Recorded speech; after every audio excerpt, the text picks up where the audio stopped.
Chapter 6:11. In the afternoon. This was a leeward hill. Currently, a small caravan was parked here. It should be a temporary rest. About 20 barbarians were sitting on the ground. They were eating dried bread, meat, and so on. They were drinking wine from time to time. They were chatting with each other. At this time, a majestic figure was retreating from here. He didn't go far. Soon, he turned into a valley where goods were piled up. There was a barbarian guarding here. "Hi, Hulu." "Hey, Andre? Why are you here?" "Nothing. I just finished eating and walked around." "How is it? Is he moving?" "No. He hasn't moved since yesterday afternoon. It's like he's dead. But this is good. If he wakes up, I won't be able to handle it." "Haha, that's true." The two of them seemed to have a good relationship. They were chatting casually. And the person they were talking to was lying on a flatbed carriage. This person was also wearing animal skin. But it was obvious that he wasn't a barbarian. He was a Bran. He was just lying there like a dead person, just like how the two people beside him had said. At the same time, except for his head, his whole body was tied up with several layers of thick chains. Every part of his body was firmly locked.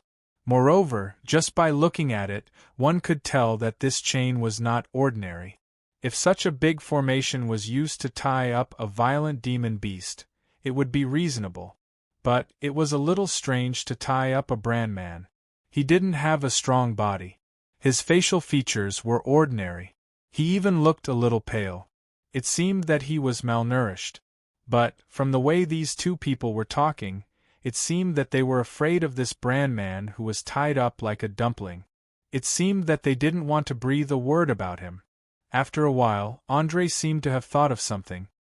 He smiled and said, "Hulu, you haven't eaten yet, right? Why don't you go and eat first? I saw Old Pie and the others open a jar of wine." "There's wine." The barbarian called. Hulu seemed to be a drunkard. His eyes lit up when he heard this. But he was a little hesitant. "No, it's my turn to look after the goods today. And this guy, Tisk, I thought it was something else." Andre patted Hulu's shoulder and waved his hand. "Go ahead. I'll keep an eye out for you." This. Hulu was obviously tempted, but he also seemed a little embarrassed. At this time, Andre waved his hand again and laughed. "Haha, go quickly, the wine will be gone if you're late." "Haha, thanks, Andre." In the end, Hulu couldn't resist the temptation of the wine. Hearing this, he patted Andre's shoulder and thanked him. Then, he hurried out of the valley. Seeing Hulu's figure disappear, Andre's face lit up with joy. He walked to the entrance of the valley and looked around. He folded his palms and placed them by his mouth, blowing out a few bird cries that sounded very similar to the ones he had heard before. Suddenly, a silhouette rushed over from the side of the hill. Her footsteps were light and graceful. She couldn't stop smiling on her charming face. It was a beautiful barbarian woman. Big Brother Andre. As soon as she arrived, the woman didn't intend to stop. She threw herself into Andre's arms. With a beauty throwing herself into his arms, Andre naturally wouldn't refuse. He stretched out his arms and hugged her. After hugging for a few seconds, Andre took the initiative to loosen his arms. Then, he took half a step back and flipped his right hand. A beautiful yellow flower instantly appeared. "Haha, Sheeny. I found this when I was scouting this morning. Do you like it?" Then, he scratched his head. "I know you like flowers, but the current situation doesn't allow it. And, when I return to the Imperial City, I'll find some exquisite flowers from the south for you. No need to go through so much trouble. I like this very much." Sheeny happily took the flower and sniffed it. Then, she boldly stared into her sweetheart's eyes and said softly, "As long as it's from Big Brother Andre, I'll like it." "Sheeny." Andre immediately showed undisguised joy and gratitude when he heard this. He placed his hands on Sheeny's waist, lowered his head, and kissed her lips that were as delicate as flowers. Needless to say, These two were naturally the young captain's assistants, Andrei and Sheeny. As the saying goes, it's easy for a woman to chase a man, let alone a barbarian woman who had always been generous and forthright. Therefore, in the past few days, the two had officially tangled together. And because it hadn't been long, now was the time when they were stuck together like glue. Being away for half a day felt like a year. Thus, Andrei's seemingly kind action of watching over her was self-evident. It could be said that he had put a lot of thought into it. But it was a pity that this time and place wasn't suitable for dating. Just when there was only the sound of sucking in the silence, suddenly, cough, cough, cough, cough, a series of coughs sounded. Andrei and Sheeny were shocked when they heard it. They immediately separated, their expressions changing. "Who is it?" they shouted in a low voice. Andrei didn't hear it clearly just now. He immediately turned his head to look at the entrance of the mountain. After all, there were only the two of them here. Then, the sound could only come from outside. Andrei. Sheeny didn't look at the entrance of the mountain. Instead, she looked at the carriage inside based on her woman's intuition. With this look, her beautiful face turned pale. She pulled Andrei beside her, her lips trembling. It's him, it's that crazy Bran." Andrei was shocked when he heard this. He suddenly turned his head. Sure enough, on the flatbed carriage, he saw the chained guy's chest heaving up and down, coughing non-stop. His expression became even more unsightly. He decisively pushed Sheeny back and got into a defensive posture. "Quick, call everyone over. This crazy guy is going crazy again." Okay, Sheeny hurriedly replied. She knew that the situation was serious and didn't hesitate at all. She immediately staggered towards the entrance of the mountain. At this time, Andrei didn't dare to retreat or move forward. He stared at the trembling body on the carriage, his expression extremely nervous. Logically speaking, no matter how powerful this person used to be, since he was caught and tied up like this, he should be no threat at all. But Andrei naturally didn't think so. He knew too well how terrifying this crazy Bran was. Speaking of which, it had been a week since they caught him. Because of some special reasons, they couldn't kill this Bran and could only bring him along. And the days of suffering started from that day. The team had just set out for half a day when this crazy Bran suddenly jumped up. His eyes were blood red, and he killed everyone he saw, like a demon from the abyss. Fortunately, they had a few tribes with them at that time. And this crazy Bran seemed to have a bit of sanity. He didn't take the opportunity to break out of the encirclement, but just killed blindly. In the end, they relied on their numbers to take him down with great difficulty. With this first experience, they naturally didn't dare to be careless. They especially found chains to tie up his limbs.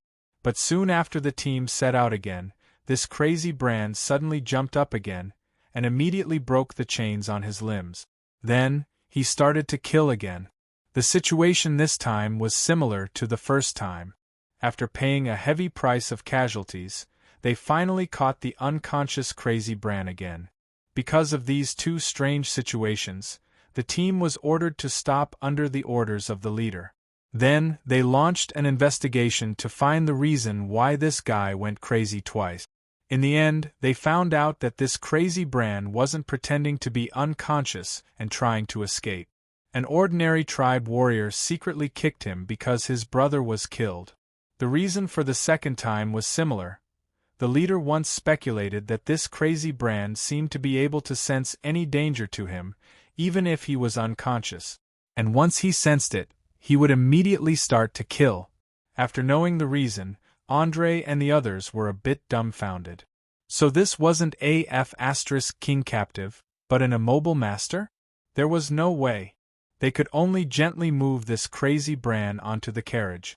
Regarding this, Andrei dared to swear to God that he would never be so careful and nervous even if he was carrying a box of gold bars. This wasn't the end.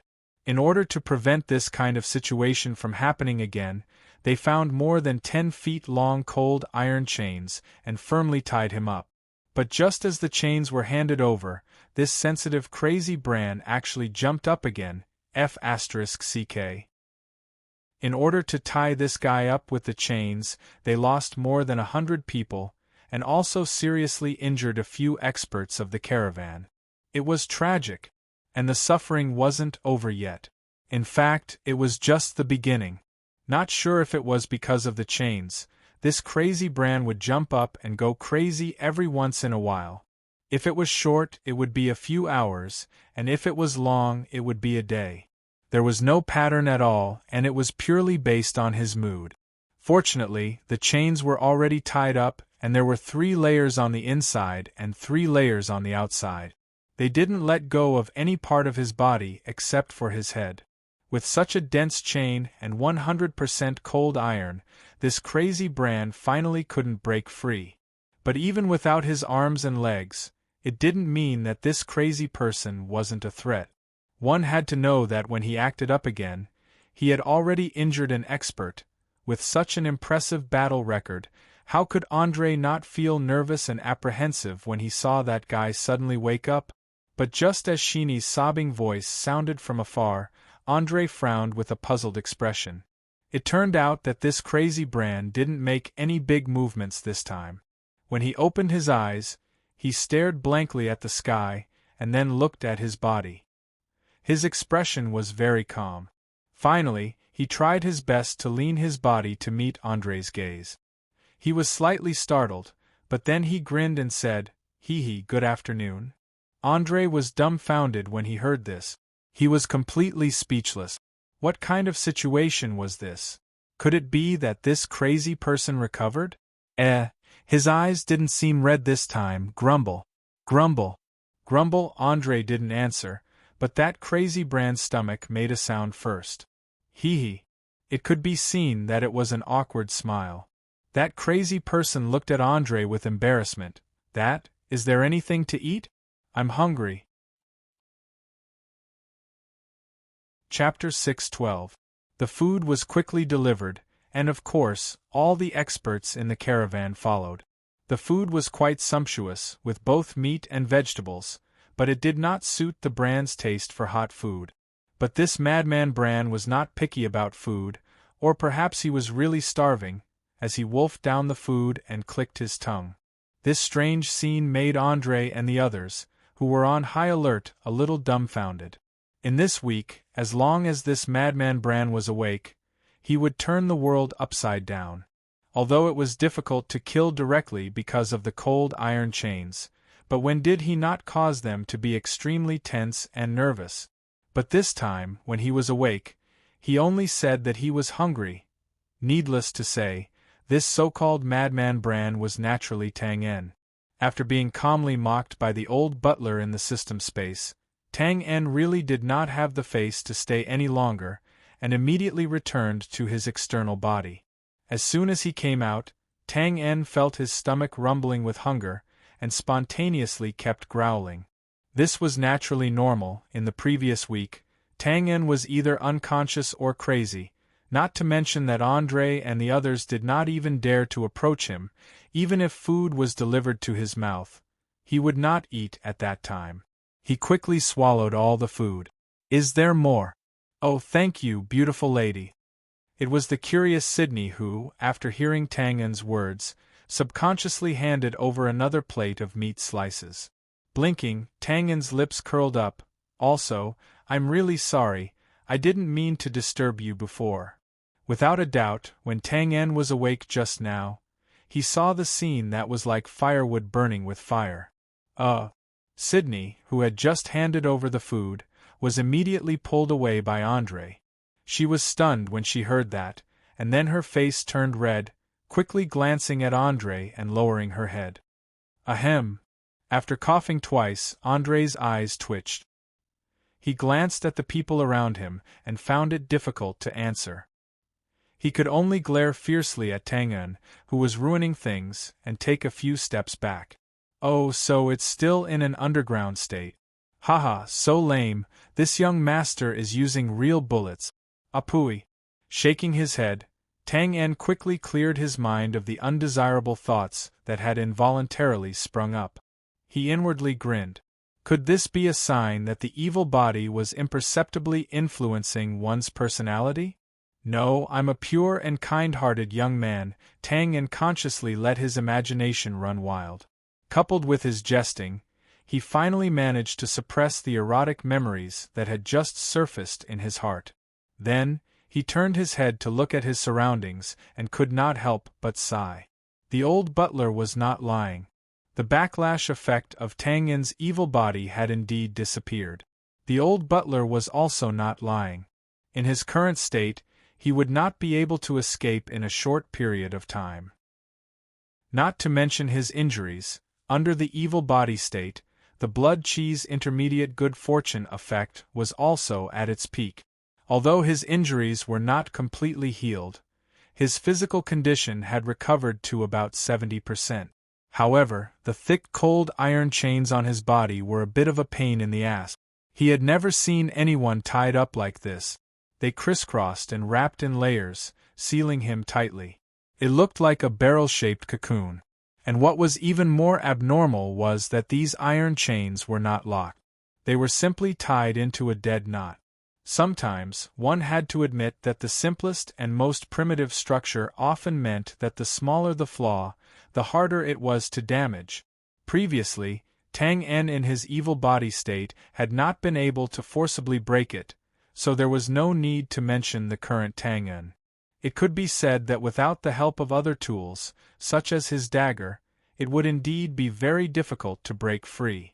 While thinking about the problem of escaping, Tang En turned sideways and chewed the meat in his mouth. At this moment, the surrounding experts of the caravan stepped aside, and a slightly thin figure walked into the valley. The well-tailored fox fur coat covered half of her face. Her light blue eyes were calm, but when she saw Tang En, she narrowed her eyes. Tilting his head, Tang En took advantage of the opportunity to swallow the meat in his mouth. When he met her gaze, his long and narrow eyes could not help but narrow slightly. He had seen this woman just now, but that was in the system space. If he guessed correctly, it was this woman who had forced him and Sylvia into the Forbidden Valley and set up a trap to capture them. After looking at each other for a few seconds, Tang En turned his head and once again put the meat in his mouth into his mouth. "Captain." Sheeny leaned over and whispered what had just happened. Hearing this, the young captain nodded slightly and looked at Tang En again. More accurately, he looked at Tang En's eyes that had already dispersed the bloody light. He thought for a while and nodded again without saying anything. The scene was silent for a moment, only the sound of Tang En's chewing and the whistling of the cold wind could be heard. Now, Tang En was indeed very hungry. The plate of meat that had just been brought over was quickly swallowed into his stomach, and then he licked his lips as if he had not had enough. "Do you still need it?" At this moment the young captain spoke for the first time since they met. His voice was hoarse and pleasant to the ear. "Of course, thank you." Under the shackles, Tang En shrugged his shoulders with difficulty and thanked him bluntly. Shaking his head slightly, the young captain looked at Sheeny beside him. The latter pursed her lips and went out to prepare meat and wine. "I need some time." Waving his hand, André carefully went forward to help the cocoon-like Tang En up. The young captain walked to 3 meters in front of him and said, "So, we can chat for a while. And, Mr. from Bran, what is your name? What do you think about being called Bran?" Just as he finished speaking, André and the others were about to step forward with gloomy expressions. Seeing this, Tang En smiled and looked at the young captain with a calm expression. "Hee, I'm just joking. But when asking for someone else's name, shouldn't you say your own first?" Tang En was really relaxed now.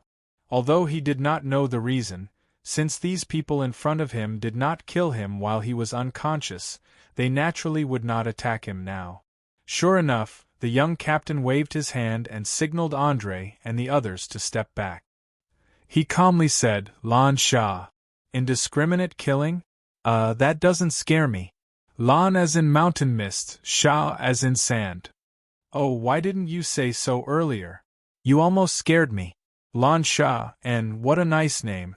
Raising his eyebrows, Tang En praised with a smile. Thank you. The young captain who called himself Lan Sha was expressionless and looked at Tang En calmly. Then, Mister's name? Tang En seemed to come back to his senses. He suddenly smiled and said, "Oh, Jack Brett. Just call me Jack. How is it? Isn't it easy to remember? It's catchy." Haha. Nodding, Lan Sha did not laugh. Instead, he softly said, "Mr. from Bran? I haven't been to Bran, but I know one thing very well. That is, among 100 Bran people, at least 7 or 8 of them are called Jack." Is that so? That's really a coincidence, hee hee. After a few dry laughs, Tang En slightly grinned. His expression was calm. "Well, sorry I lied to you. And, in fact, it doesn't matter if I tell you my real name. Arthur, my name is Arthur." "Arthur, good name." Lan Sha raised his head, the corners of his mouth raised. "And, this time there are 5 of them out of 100 people. Mr. Arthur, keep up the good work." Even if Tang En's old face was comparable to the city wall, he could not help but feel a little embarrassed. He coughed a few times. "Ahem. Actually, Arthur is a good name. Besides, a name is just a code name. Don't worry about these details. Damn, this chick is even more difficult to deal with than I thought."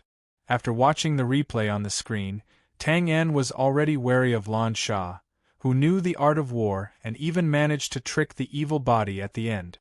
Unexpectedly, after a short confrontation, Tang En found that he seemed to have underestimated the opponent. "That's true." Lan Sha nodded thoughtfully, squinting at Tang En. "So, it seems that Mr. Arthur has done some great things. Even in the northern wilderness you have to hide your name. Damn, this is the rhythm of tricking me." Tang En blinked, his expression emotional.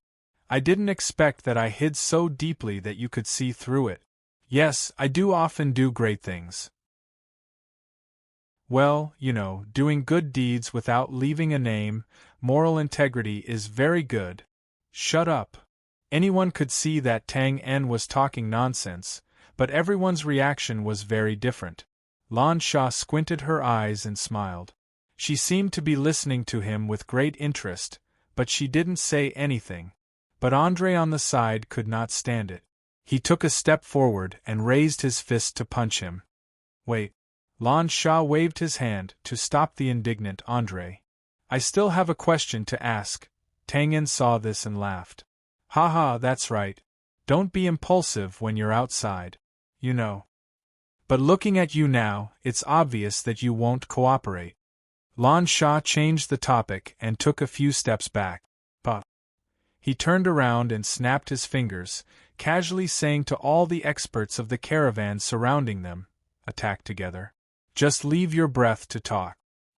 Attack together, you're the devil."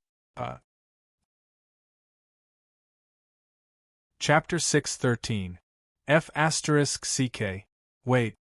Tang En's expression changed as he looked at the caravan masters who were obviously up to no good. He shouted for them to stop. At the same time, he cursed in his heart. Changing faces faster than flipping a book is a common skill of women. Lan Sha is like this, and Sylvia is also like this. Tang En was now like a tiger in the plains, a dragon in shallow water. With the layers of cold iron chains on his body, he could not display his skills at all. Once the caravan masters in front of him all came, although they probably would not kill him, they would inevitably beat him up. What was even more tragic was that only his face was exposed. Tang En's call for them to stop had no effect, because Lan Sha continued to walk outside without even looking back. He seemed to be worried that the next scene would splatter his blood all over her. F***CK. Tang En could not help but feel that something was wrong.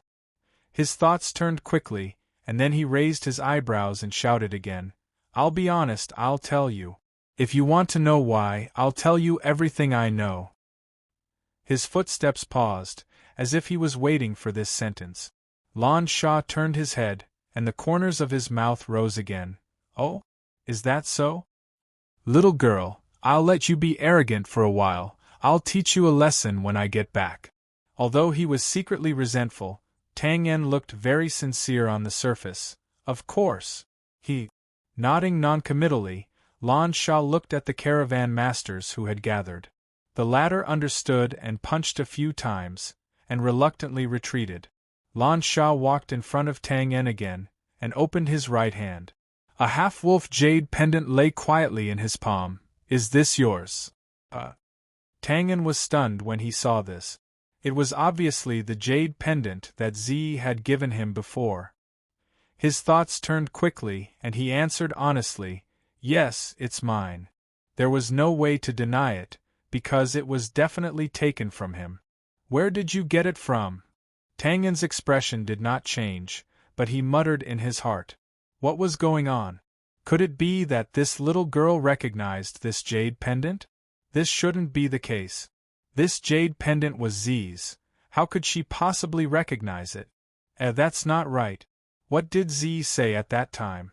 If he met someone who had the other half of the wolf-shaped jade pendant in the northern wilderness, he would help him ask a question. Thinking up to here, Tang En couldn't help but be dumbfounded. His gaze was strange as he sized up Lan Sha from head to toe.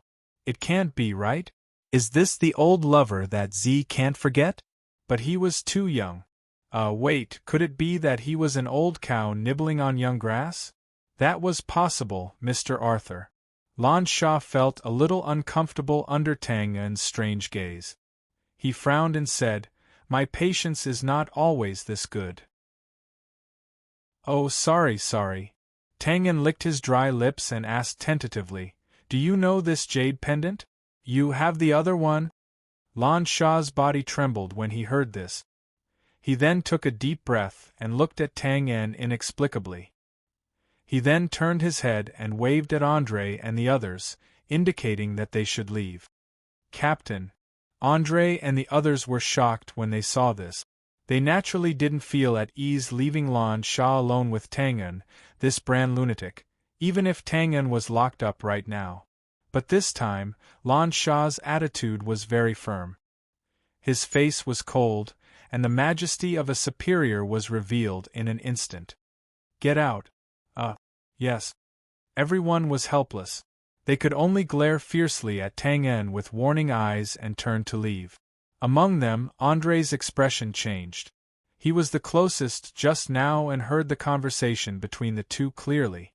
Thinking about the Empress's secret that Sheeny had told him before, his mind naturally wandered. After everyone left the call, Tang En's long and narrow eyes couldn't help but narrow slightly. It was true that he couldn't break free from the chains, but this didn't mean that he didn't have the ability to attack. This Lan Sha in front of him was obviously too weak to stand up to a gust of wind. He only needed to pounce forward quickly, and there was a high possibility that his teeth would be stuck next to her throat. He just didn't know how high her status was, and whether he could kidnap her and escape with his life. "Mr. Arthur, I don't have much strength, but..." As if he knew what Tang En was thinking, Lan Sha took out a rectangular wooden box from his chest and walked in front of Tang En openly. He opened it, and there were a few colorful things that looked like berries inside. He casually took out a dark red berry and held it in his hand, saying, "Do you recognize these things?" Tang En suppressed the urge to attack immediately. His eyebrows twitched and he smiled. "I don't recognize them, but they taste pretty good." "Oh? Then you must try them when you have the chance." A strange smile appeared on Lan Sha's half-hidden face. "These are foods unique to the northern wilderness, and they're quite rare. Mr. Arthur is from Bran, so it's normal that you don't recognize them." Let me introduce them to Mr. Arthur." Ching Chong pointed at them one by one. "This black one is the rotten fruit, this red one is the flame fruit, and this green one is the poison mist fruit. The dark red one in my hand is the explosion fruit. It will explode with a pinch, and it can trigger the other fruits as well." Pause for a while. "Haha, Mr. Arthur is a clever man, so of course you know the meaning behind these names. I don't think I need to introduce them in detail. Rotten water, flame, poison mist, explosion. Could these names be any simpler and more practical?" Tang En's eyes twitched and he moved his gaze away. What kind of woman is this? Why is she playing with these things? Tang En did not think that Lan Sha was bluffing because he could sense danger from these fruits as well. The feeling was faint, and if he was not mistaken, these fruits did not have a large coverage area. However, combined with his current immobility, this was going to be fatal. Clicking his lips, Tang En raised his head and narrowed his eyes. TSK, could it be that Lan Sha is willing to die together with me? Of course not. You'll be the one dying, and I'll be fine. Lan Sha held the explosion fruit behind her back. She leaned toward Tang En and whispered hoarsely, "Or would Mr. Arthur like to give it a try?" Leaning back, Tang En shrugged and simply said, "Okay, little girl, you win." Slightly frowning, she seemed to be dissatisfied with the title of little girl.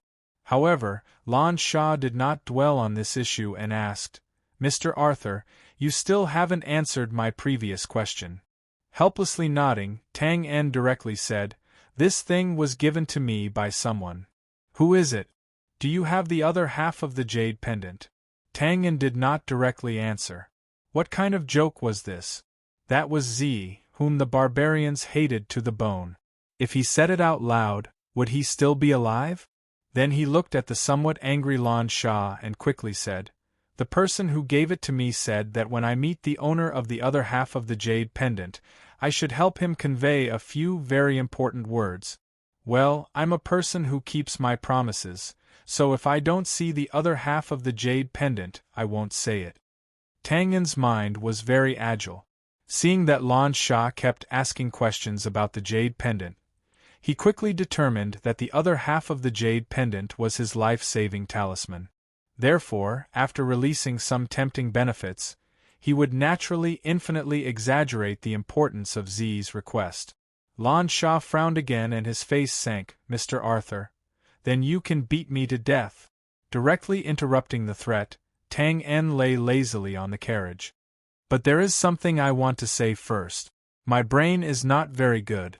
If something happens to me after I get beaten up, it is very likely that I will forget some important words I want to convey." This was a blatant threat and also a psychological game. However, Lan Sha was obviously a little excited before, and carelessly asked questions about the jade pendant, which gave Tang En something to use against him. It could be said that one careless move and the whole game would be lost. Narrowing his eyes, Lan Sha did not fly into a rage out of humiliation. After a moment of silence, he should also know that he made a mistake in his impatience. He calmly said, "Mr. Arthur, you're indeed very smart."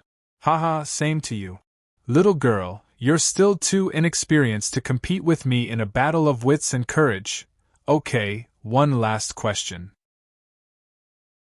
Lan Sha's right hand, which was holding the exploding fruit, reached above the wooden box.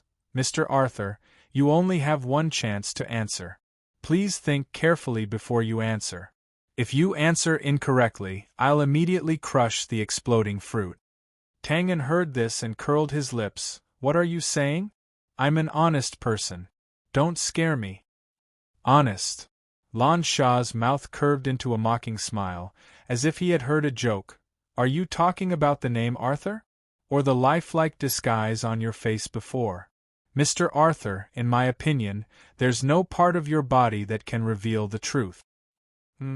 Tang En heard this and could not help but raise his eyebrows in surprise.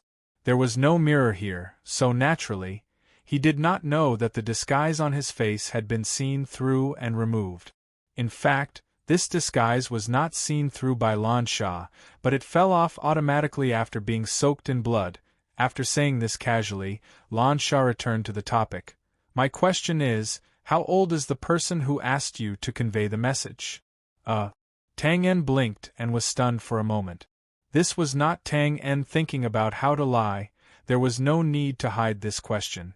The key point was that Tang En did not know how old Z was. After pondering for a while, he shook his head. "To be honest, I'm not sure either. But he's undoubtedly a middle-aged man. His age. Well, he should be around 40 years old." This was the truth. Z had been on the battlefield for decades, so he should be around 40 years old. However, with his heaven-defying appearance, it was hard to tell his age. Lan Sha heard this and lowered her eyes. Her expression was calm, and no one could tell what the result was. However, Tang An could still see that her heart was not calm at this time from the small movements of her left hand from time to time. After a while, Lan Sha put away the long wooden box and said calmly, "Congratulations." After saying this, he turned and left. That's it? Then, Lan Sha, where's the food that you promised before? Why hasn't it been delivered yet? Lan Sha paused and turned his head. With an inexplicable smile, he simply said, "I lied. F***ck, this is blatant revenge. Only villains and women are difficult to deal with. The ancients did not lie. Don't be like this. Hey, don't go. I have amnesia. When I'm hungry, I forget everything. Really, hey." Chapter 6:14. The sky was always pale and gloomy. Occasionally, a few clouds would pass by, but that was just wishful thinking. The mountain road was also winding, causing the carriage to move unsteadily. Tang An felt a little uncomfortable as the carriage bounced along the road with its back against the ground. He was already tired of looking at the gloomy sky, but lying on the carriage, there was no other way to look at it. Letting out a sigh, Tang An twisted his body into a more comfortable position. A few barely noticeable traces of blood disappeared from his back. Still not enough. The blood energy's various effects were there. Whether it was penetration or defense breaking, there was absolutely no problem. But if he wanted to rely on this to forcefully break open the cocoon-like cold iron chains, it was undoubtedly not realistic. Therefore, Tang An had been trying to learn a new skill from the system, Empyrean Blade. Since there was no weapon to assist him, he had to create one himself. Tang An's train of thought was undoubtedly correct. The Empyrean Blade skill could also achieve such an effect. But the key problem now was that this skill was not easy to learn. At least, it was not something that could be quickly learned by cramming at the last minute. Tang An had been thinking about it since last night until this morning, but he still could not figure it out. He could barely condense the blood energy into the shape of a blade, but that was completely useless. Not to mention cutting the chains, being able to maintain it for a few seconds was already a great fortune, and now it was scattered again. Melancholy. Shaking his head, Tang An looked at the caravan experts beside the carriage. He thought that perhaps the best way was to find another way. In fact, Tang An knew that the system's skills were never easy to learn. According to the usual training time for new skills, it would take at least half a month to completely master the Empyrean Blade. Moreover, that was under the premise of a great opportunity descending upon him. But in the current situation, although his life was not in danger because of the jade pendant, it was only temporary. These people's speed was not slow. When they arrived at their destination, if he really had to take out the other half of the jade pendant, then his situation would not be good. If he said what Z told him, then he would most likely be killed. If he did not say it, then he would be continuously tortured. What a tragedy! Thinking of this, Tang An licked his dry lips and became even more determined to escape as soon as possible. With his current situation, it was naturally impossible for him to rely on himself to escape. So, he could only rely on these barbarians. In fact, according to his observations during this period of time, this small caravan in front of him was obviously abnormal. First of all, whether it was the northern wilderness or the Bran, no small merchant group would have so many elite guards. Moreover, he had never heard of a leader of a small caravan that could mobilize tens of thousands of soldiers and deploy them well. TSK, don't tell me I ran into a member of the royal family who came out to play. That's what the novels say. Tang An thought as he smacked his lips. In such a team, the most obvious flaw seemed to be the two weak women. One of them was called Xian'ai. She seemed to be a servant girl, so there was no point in holding her hostage. The other one, Tang En, stood up slightly and looked at Lan Sha, who was not far away. He could not help but grin. Intuition told him that if it was not necessary, it was best not to provoke this woman. Phew! Lying down again, Tang En let out a long breath of turbid air gloomily. He cursed in his heart. Stupid TV shows are really unreliable. The protagonists in those shows are caught, but in the end, they can successfully escape by seducing, bribing, and even using the excuse of going to the toilet. Isn't this obviously bullshit? Just as Tang En was thinking of an escape strategy, the caravan gradually slowed down. Then, he heard Andre, who was not very friendly to him, asking for instructions. He used the standard Bran language. Well, from this point, it could be seen that this caravan was not normal. As for what was said, Tang En did not hear clearly. It seemed that the caravan did not have enough food and needed to find a nearby place to replenish. As expected, the caravan soon turned west and entered a medium-sized tribe. At this time, Tang En realized that the goods in the carriages next to him were actually children's toys. It was quite unbelievable. After entering the tribe, a tarpaulin tent was set up around Tang En's carriage. Lan Sha and the others obviously did not want him, a Bran, to be exposed in the eyes of the people in the northern wilderness, so as not to cause any unnecessary trouble. And Tang En naturally did not want to be exposed, so he sat in the carriage obediently. After finding an open space, a few carriages blocked the front, revealing many different kinds of toys. The stalls began to be set up. Tang En's carriage was surrounded and stopped at the corner of two stone houses. The location was quite hidden. More than 10 meters away, some caravan masters were constantly wandering around. They seemed to be strolling idly, but all the areas around the carriage were firmly locked. It was obvious that they were guarding against Tang En suddenly going crazy. But now, Tang En naturally could not cause any trouble. Lan Sha would not kill him because of the jade pendant, but if he fell into the hands of other barbarians, the result would be hard to say. Because of the tarpaulin, Tang En could only see darkness in front of him, but he could clearly hear the noise outside. Most of them were children's screams, mixed with bargaining and shouting. It was very lively. Among them, a familiar hoarse voice came intermittently from nearby. Buy more food and wine, the best marinated ones. The price doesn't matter. Be fast, we need to get back as soon as possible. Was it that woman? Tang En raised his eyebrows and shouted, Hey, Lan Sha, how's business? The conversation outside suddenly stopped. After a moment, half of the tarpaulin inside was lifted, and light shone in. Lan Sha, holding a long wooden box, approached the carriage with a calm face. It's SOSO. What's the matter? Nothing, just chatting casually. Tang En answered casually. His eyes swept over the long wooden box and the exploding fruit in Lan Sha's right hand. He could not help but grin. Don't be like this.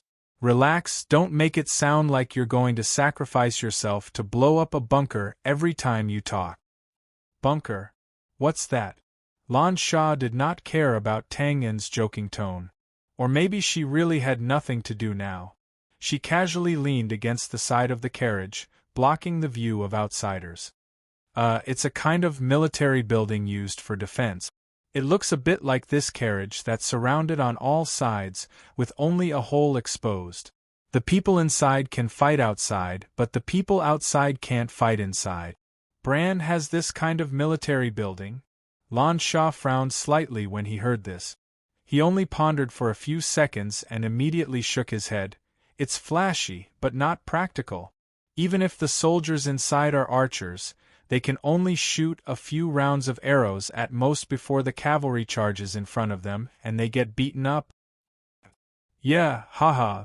That's because there are no machine guns here. Why don't you let the cavalry charge in? Tang En smiled, and his expression was somewhat noncommittal. But it was undeniable that Tang En was also a little shocked at this time.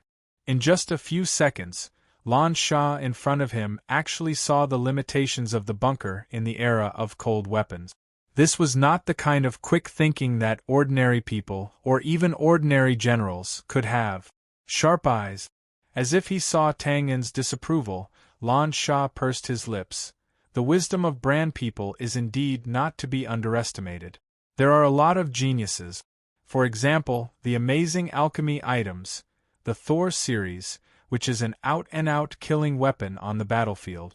But at the same time, there are even more stupid people. The long stretch of Bran border that used countless manpower and resources, but in the end it didn't have any effect on us at all. This is the proof.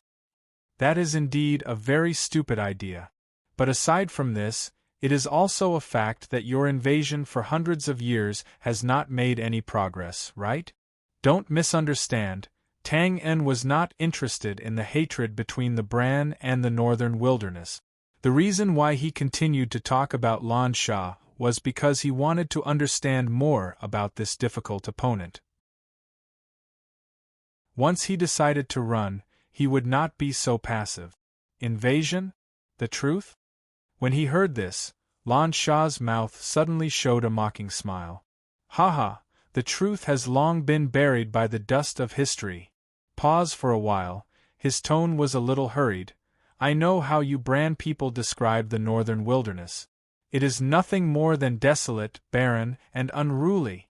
I also know how you Bran people describe us. It is nothing more than ignorance, barbarism, cruelty, and violence. Yes, these are all basically correct, and we also admit it.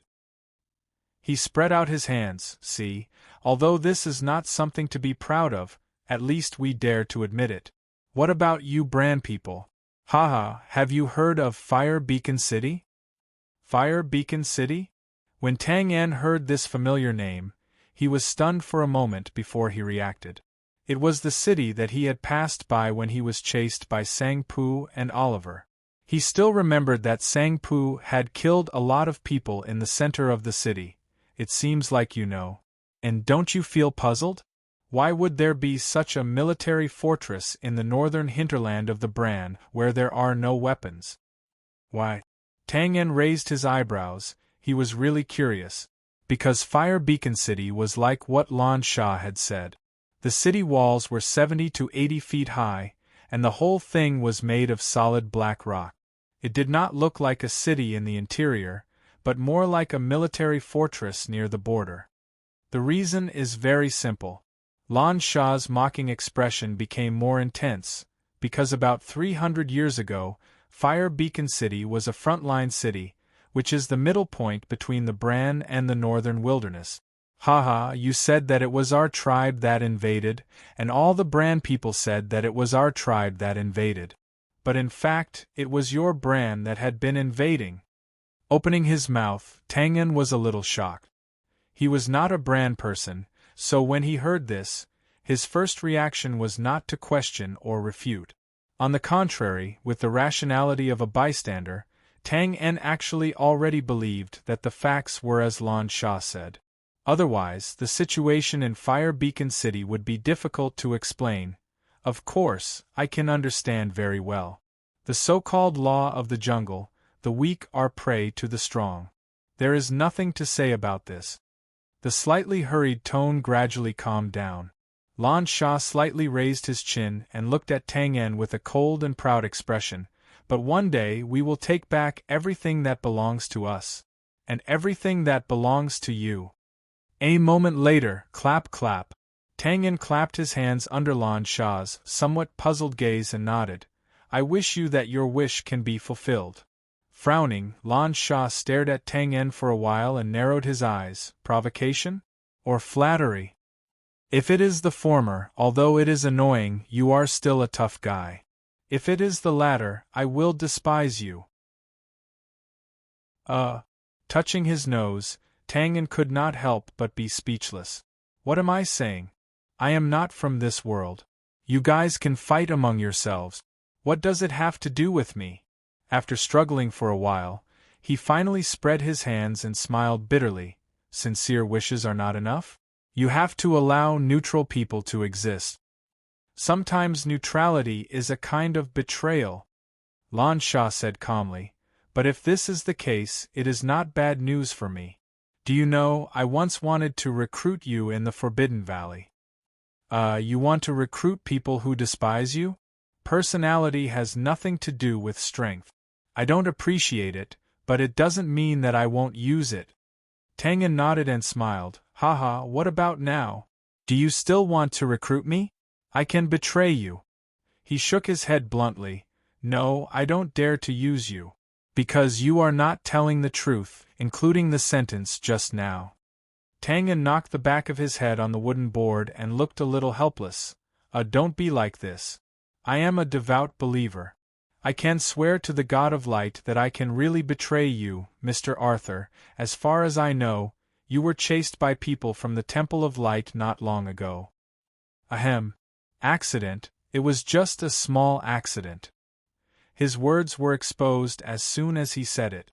Even if Tang En had no integrity, he was still a little embarrassed. He wanted to break free from the chains and touch his nose. At this time, a figure was reflected on the side of the inner wall, which meant that someone came over. Leader, everything is bought. It is enough for us to reach the Imperial City. Oh, it was that guy called Andre. Tang En had always had a good memory. Not to mention this unlucky guy who was ruined by him when he just woke up. In fact, he could remember the names of most of the people in the small caravan. Sometimes, collecting information only required a pair of normal ears. But the Imperial City? Listening to the destination of this group of people, Tang En could not help but be a little shocked. Lan Sha nodded slightly. Well, let everyone tidy up the stall and get ready to go. Okay. Andre responded, but he did not move. His tone was a little hesitant. Leader, when I was shopping, I walked around the tribe and found that thousands of warriors of this tribe are concentrated in the east, west, and south of the periphery. It's like they are surrounding us. Lan Sha frowned. What's the situation? Andre shook his head. I don't know. I asked around and found that the people in the tribe did not know either. Lan Sha frowned even more. Maybe they are preparing to surround and hunt, or maybe the neighboring tribe suddenly attacked. Another loud voice.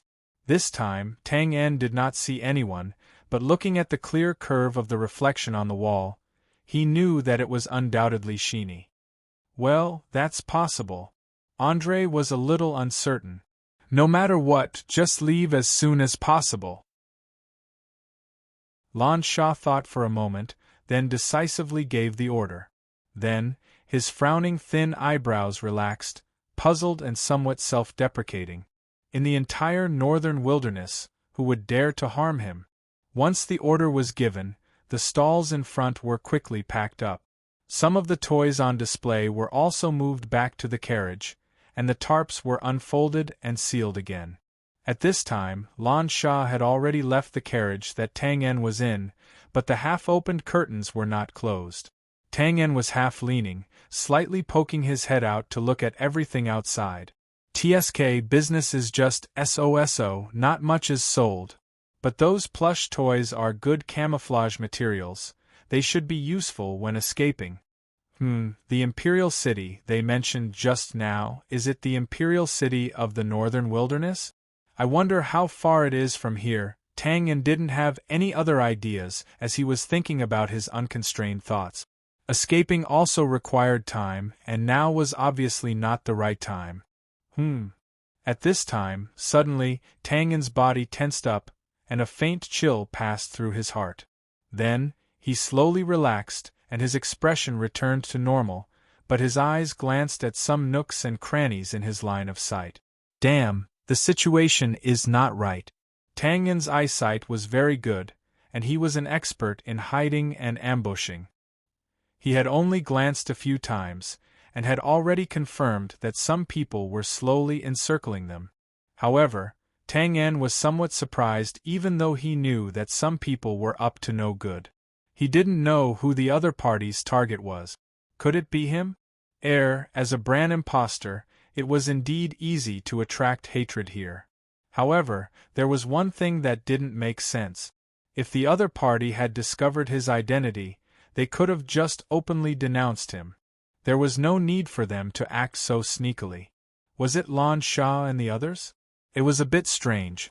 Their status was obviously not low, and they could mobilize tens of thousands of barbarians at will. Who would dare to stroke the tiger's whiskers? Moreover, what was the other party's purpose? To snatch this carriage of toys? Wasn't this ridiculous? Tang Yan was rapidly thinking about all kinds of possibilities, and judging whether there was a good opportunity to escape in this chaos.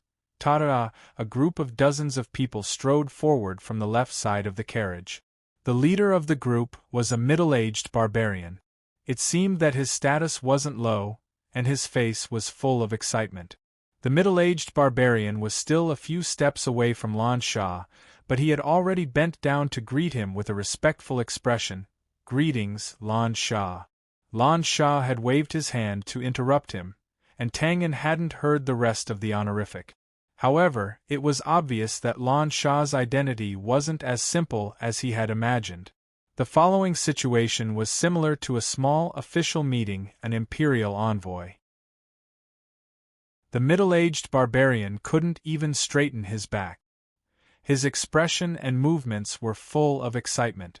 On the other hand, Lan Sha remained indifferent and maintained a dignified distance. Then, the middle-aged barbarian made an inviting gesture, and spoke in the barbarian language. It seemed that he wanted to invite Lan Sha to stay, so that he could entertain him. However, Lan Sha didn't seem to agree. He shook his head slightly and declined. After a while, the scene became very harmonious. However, Tang Yan's vision suddenly froze, and he couldn't help but open his mouth. It turned out that from his angle, he had seen a wisp of familiar dark red color in Lan Sha's slightly raised palm. That exploding fruit? The next moment, boom! The sound of an explosion was heard, and shadows of people were sent flying. A cold voice resounded in the crowd. The target is the west side of the tribe. Rush out. Chapter 6:15. Chief. Damn it! Attack, attack! Chaos erupted in an instant. A few seconds ago, it was still a harmonious scene, but now it was the rhythm of life and death. The first to die was the middle-aged chief of the tribe. He was too careless, or perhaps he had no choice but to do so. He was so close to Lan Sha, and he sincerely hoped that the other party would stay and accept his hospitality. But in the end, what he received was an exploding fruit thrown into his mouth, and then he was kicked out. Andre and the others seemed to have already received the signal. Hearing Lan Sha's order, they rushed forward and directly charged into the group of people who were previously respectful, but were now shouting and attacking loudly. There were not many guards accompanying the caravan, only about 20 people in total, but they were all experts. Naturally, these ordinary tribesmen could not resist them. In just a short moment, the group of people who came with the chief were all blocked, and were in imminent danger. But at this time, the order to attack from these people was also effective. Around the caravan, on top of the buildings and other places, many figures with bows and arrows appeared. "You dare! How dare you!" Thunder roared, and the experts who were protecting Lan Sha quickly surrounded the carriages. They glared angrily, intending to intimidate these ordinary archers. But, just as they finished speaking, whoosh, whoosh, whoosh, like a curtain of rain, arrows were shot from all directions. Thud, thud, thud. Bang, bang, bang, and the carriages were instantly filled with arrows. The colorful toys were also directly shot through, flying into the sky or falling back to the ground. Damn it! They really did it! They were just following orders. They don't know who we are. Lan Sha's expression was extremely calm, as if he did not see the sky full of arrows. He pointed at the carriage in front of him. "Push it, let's leave this open space first." Pause for a while, he held Shini's arm to comfort her. He turned to a lonely carriage behind and ordered, "Also, bring him." "Yes. Damn it. Hurry up and run, can't you forget about me?" Seeing the two experts of the caravan quickly approaching them, Tang En could not help but grin gloomily. Although he did not know why these tribesmen dared to attack Lan Sha and the others who were obviously of noble status, there was no doubt that this was a chance for him to escape. Unfortunately, that girl did not forget to bring him along in such a tense situation. There were not many people lying in ambush around the open space. It was not that the dead chief did not want to arrange more people, but the more people surrounded them, the higher the possibility of them being exposed. Not to mention, they were facing Lan Sha, who was almost demonic. But they did not expect that their careful actions, they did not escape from Lan Sha's eyes. Thud, thud, thud. Amidst the sounds of buildings exploding, the rain of arrows was greatly reduced. Looking at Tang En, who was being carried over, Lan Sha's face was cold as he said decisively, "Charge." Whoosh.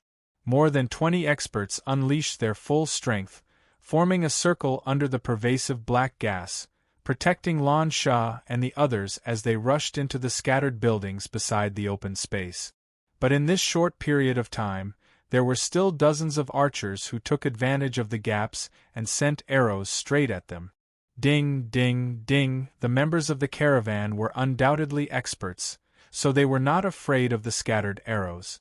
But their focus was on protecting Lan Sha and Shini, and Tang En was just an extra. With such an attitude, arrows naturally hit their mark. But fortunately, Tang En had something like an armor on his body, and those layers of cold iron chains. Damn it! Feeling the intense vibrations of the chains around his body, sparks would fly out from time to time. Even if Tang En's mental fortitude was extremely strong, he could not help but curse in fear. As if alarmed, Lan Sha turned his head and swept a glance, then his thin eyebrows moved slightly. He pointed at Tang En and said, "Protect your head, carry him to the front." Tang En opened his mouth in shock, but before he could react, he was carried to the front of the group by the two experts of the caravan, who were laughing and faced the arrows that were coming from all directions. Ding, ding, ding. Damn it. Lan Sha, damn you. Set fire, I want to see smoke billowing from this tribe within 5 minutes. And Lan Sha turned his head, expressionless, shut his mouth. Woo-woo, the decision to attack Lan Sha and the others seemed to be the decision of the chief, and it was not spread in the tribe. Therefore, when the fierce battle suddenly started, some barbarians even ran out to watch, and looked up at the flames in confusion. The northern wilderness was a place where fighting and killing people on the street were not a big deal. But now, the situation was obviously different. Under the flying arrows and the black smoke, the curious and innocent barbarians were suddenly killed or injured, and their screams continuously resounded in the sky above the tribe.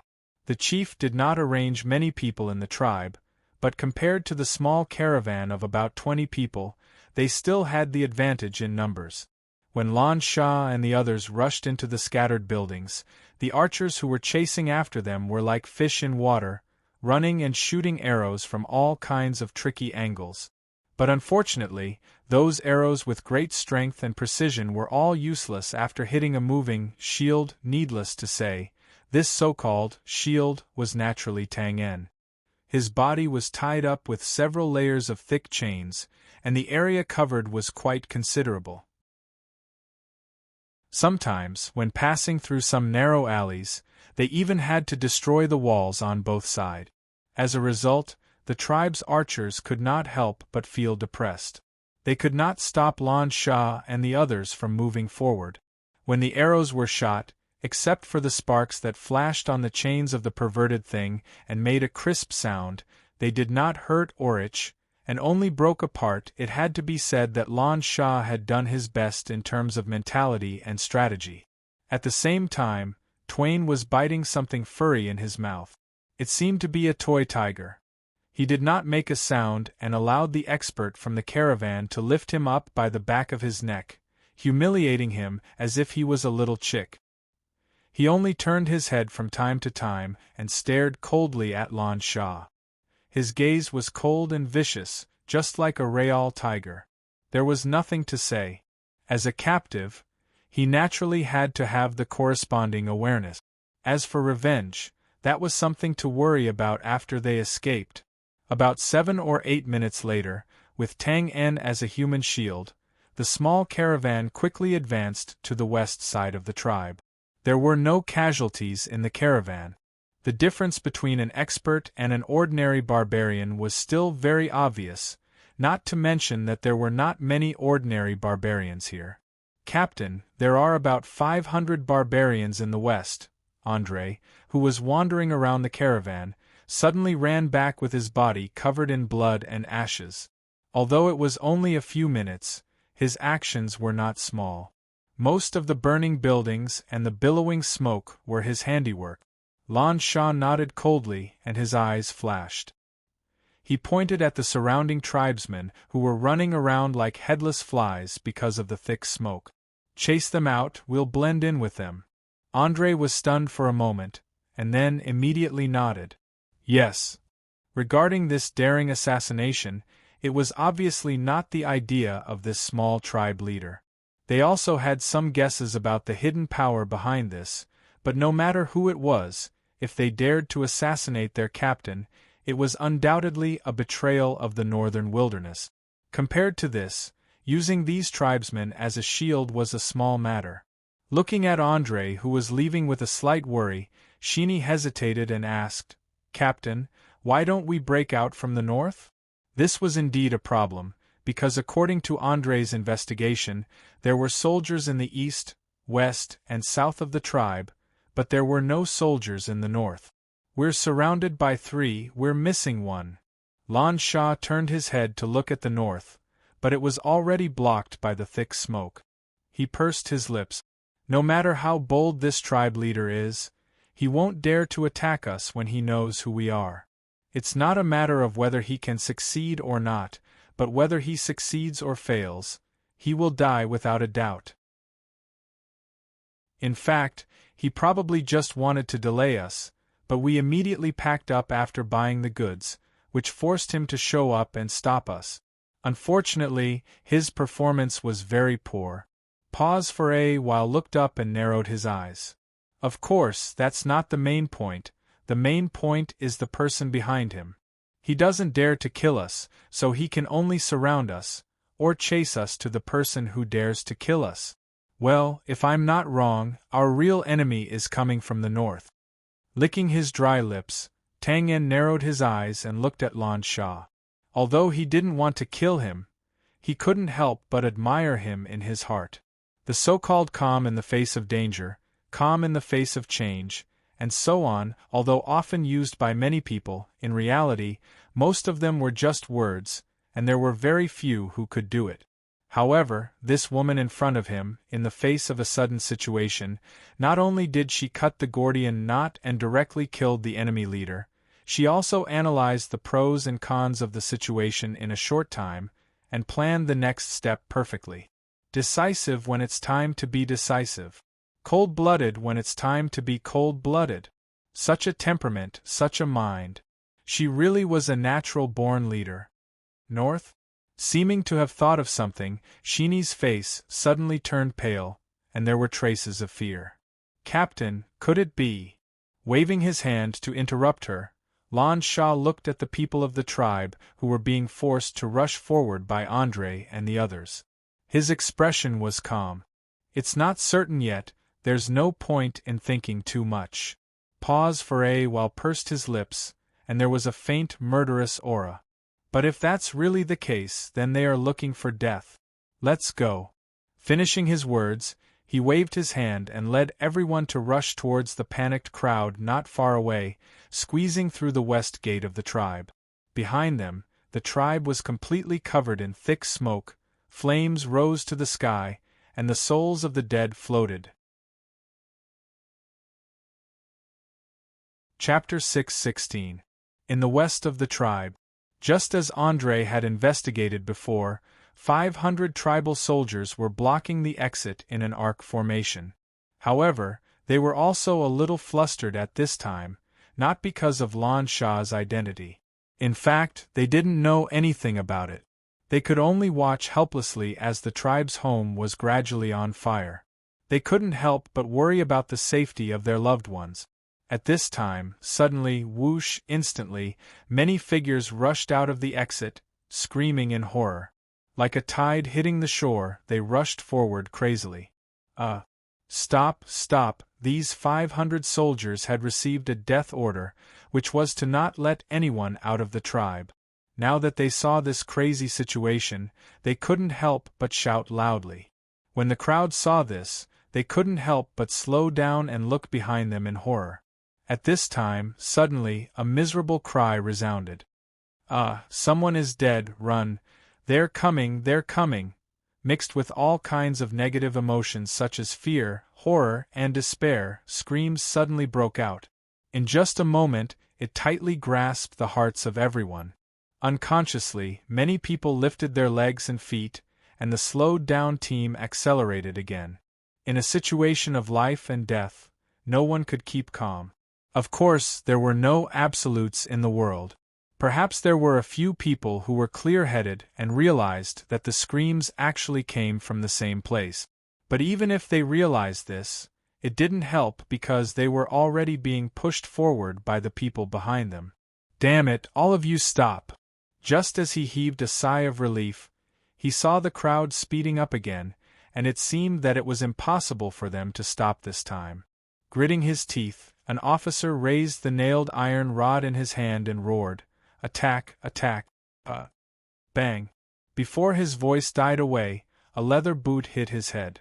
It didn't hit because it was free-falling 5 or 6 meters in front of the officer.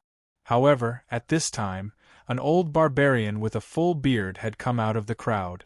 He strode over and scolded loudly, "You little bastard, you even dare to attack your father!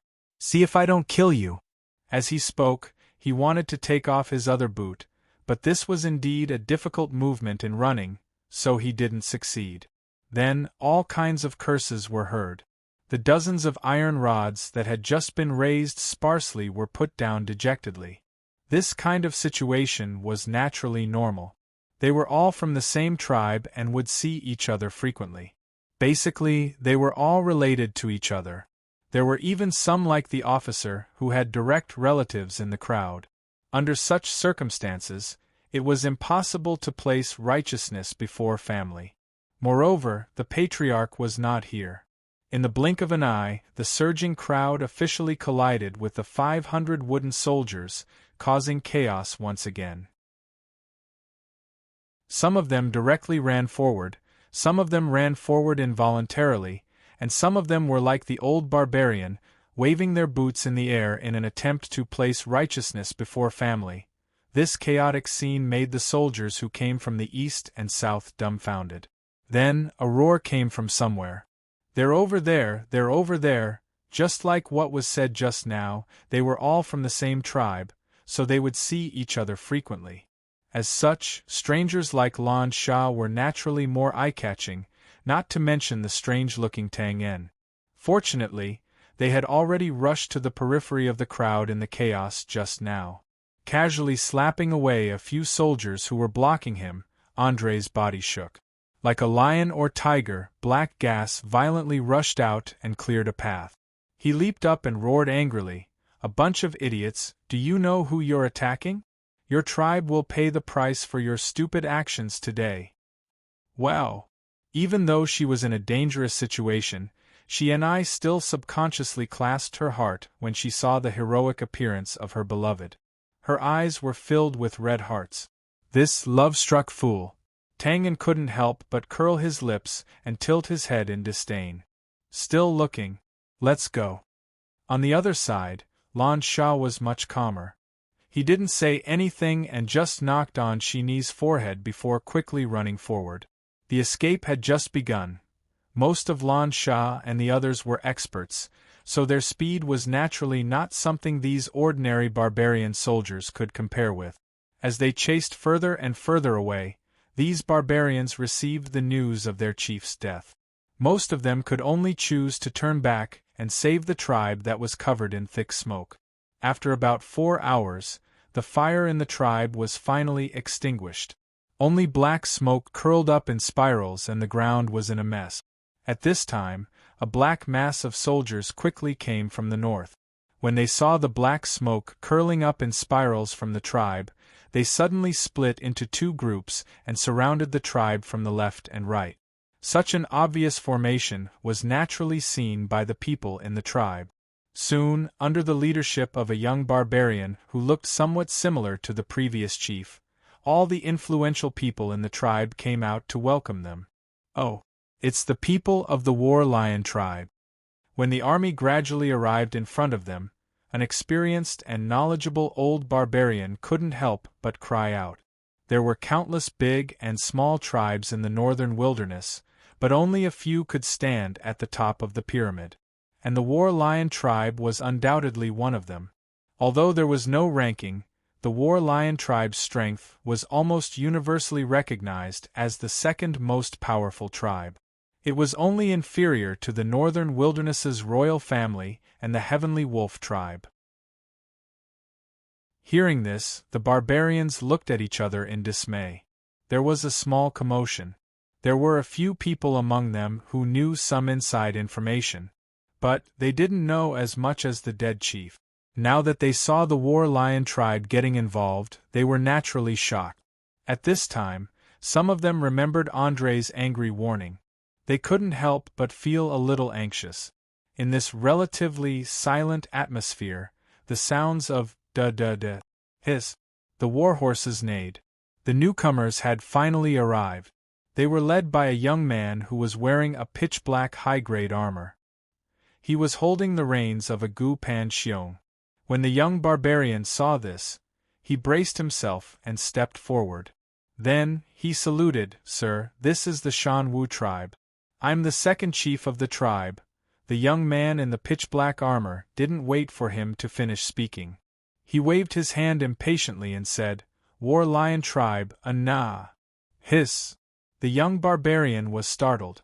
Then, he couldn't help but suck in a breath of cold air.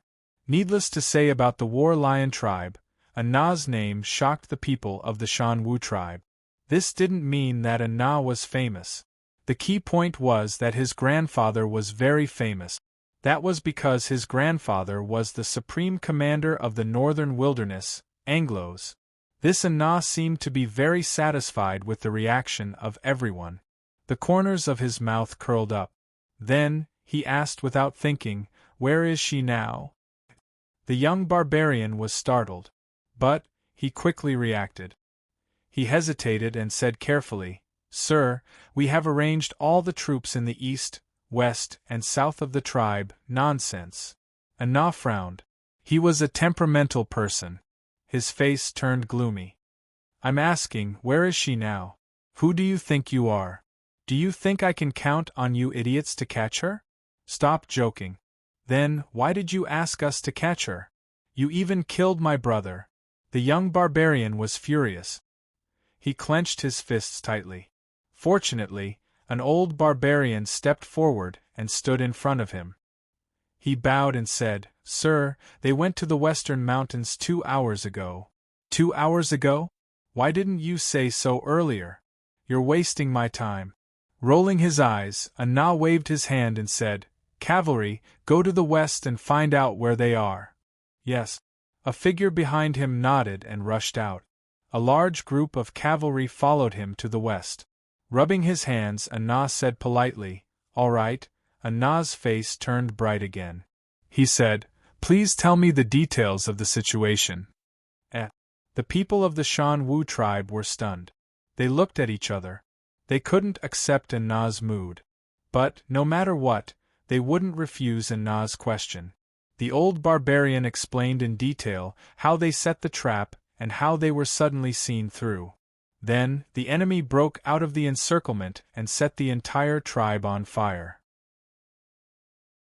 Nodding his head, Anna smacked his lips and said, "So, your chief is dead?" Yes." "Oh, that's a pity. But, he was thrown into his mouth by an exploding fruit." "Haha, well done." Anna laughed heartily as if he didn't see the angry gazes from below. He patted the horse's back and laughed. "Where are the corpses? Take me to see it. I haven't seen anyone die after eating an exploding fruit." Roar. "Enough. An angry roar sounded. The middle-aged barbarian couldn't hold back his anger. He pushed aside the old barbarian and glared at Anna. "Oh, you seem to be very dissatisfied?" Anna tilted his head and looked at the murderous eyes. The middle-aged barbarian was silent. Although he wanted to tear this arrogant guy into pieces, the War Lion tribe and the army of at least 10,000 people in front of him made him speechless. "TSK, if you are dissatisfied, just say it. Although you are just a group of useless trash, I can understand that you couldn't keep her here. But you actually let him run away after just one encounter. Tell me, aren't you all trash?" "Yes, we are," he said word by word, full of anger. "Admit that you are trash? Well, I still have to praise your honesty. I'll say it." The middle-aged barbarian pushed aside the old barbarian who tried to stop him. His face was ashen, and he squeezed out a few words from between his teeth. "I am very dissatisfied." "Ha, you should have said it earlier. Let me act like an idiot for half a day." Spreading his hands, Anna's face regained its previous arrogance. He lifted his chin and said, "If you had said it earlier, I would have had an excuse to kill you." Then, he waved his hand and said, "Kill them!" Before most of the barbarians of the Shan Wu tribe could react, the soldiers of the War Lion tribe on both sides showed a ferocious expression. They raised their iron clubs and rushed forward. That cold, murderous aura was obviously not a joke. "Kill! F***ck your mother!" The middle-aged barbarian saw this and his blood rushed to his head. He threw his fist and rushed forward. But halfway through, he was stopped by a few bloodthirsty lions whose eyes were glowing with a faint red light. They waved their clubs, and it was obvious that he would die soon. "Don't! How dare you?" The old barbarian pointed at Anna with a trembling finger. His face was red and he said, "I will report you to the Imperial City." "Oh, I'm sorry, but the dead can't report." Anna calmly stroked the horse's back, the corners of his mouth rising. "Also, you just attacked Her Highness Misty Sand. So, I am eliminating the traitors. The Empress should be thanking me." "Haha. Lan Shah His Highness. Second Highness?" The Shan Wu tribesmen, who were about to fight to the death, were stunned again. Then, Andre's warning came back to their minds. "Do you know who you are attacking? Your tribe will pay the price for your stupid actions today." They suddenly realized that the price had come, and it was so fast there were only a few thousand people in the Shan Wu tribe. Other than the few thousand adult barbarians, the rest were women, children, old and weak. Naturally, they were not a match for the elite soldiers of the War Lion tribe. Moreover, it was obvious that Anna wanted to go to the extreme. Not only did he kill everyone in the Shan Wu tribe, but he also reignited the fire that had just been extinguished. After looking at it for a while, Anna shook his head in boredom. He took a map and called a few people behind him. He pointed to the west of the Shan Wu tribe and drew a big circle. "Send people to contact all the tribes in this area. I want them to form a tight defense in the shortest time possible. No one is allowed to enter or leave, including Lan Shah. And you know what to say, right? Our goal is not to ask for their help. We just want them to guard their own territory and inform us if they encounter Lan Shah." Pause for a while, he licked his lips. "Also, send me a message. Tell them that Prince Lan Shah felt that the Shan Wu tribe did not treat him well and sent people to kill thousands of people. Haha, they are all smart people. They will know what to do when they hear this." "Yes. Okay, that's it." Anna waved his hand and dismissed the few people. He looked to the west and smiled. "Haha, Sister Lan Shah, I am here. I hope you are not too surprised." Chapter 6:17. Looking at the mountain was like running a horse to death, not to mention walking. The mountain range to the west of the Shining Spirit tribe was already in front of them when they were escaping, but now that more than 4 hours had passed, the mountain range was still in front of them. However, Tang En was extremely relaxed. He was currently being carried on the shoulders of a caravan expert. Although the posture was somewhat unsightly and even humiliating, it felt pretty good. At this moment, "Captain, look behind us!" a shocked voice was heard. Everyone stopped in their tracks and looked behind them. After such a long journey, the Shining Crow tribe had long disappeared from their sight, but now a black pillar of smoke pierced through the clouds. It was extremely clear in their line of sight, a stark contrast to the gloomy sky. Needless to say, this was naturally not the fire they had set before. That pillar of smoke had already disappeared 2 hours ago. But, seeing this, Sheeny clasped her hands together in front of her chest and revealed a joyful expression. "Captain, did someone come to save us?" Lan Sha did not answer. Instead, he frowned and squinted his eyes into a crescent shape. He asked curiously, "What did you see?" Hearing this, everyone put their hands to their forehead at the same time, as if they were used to it.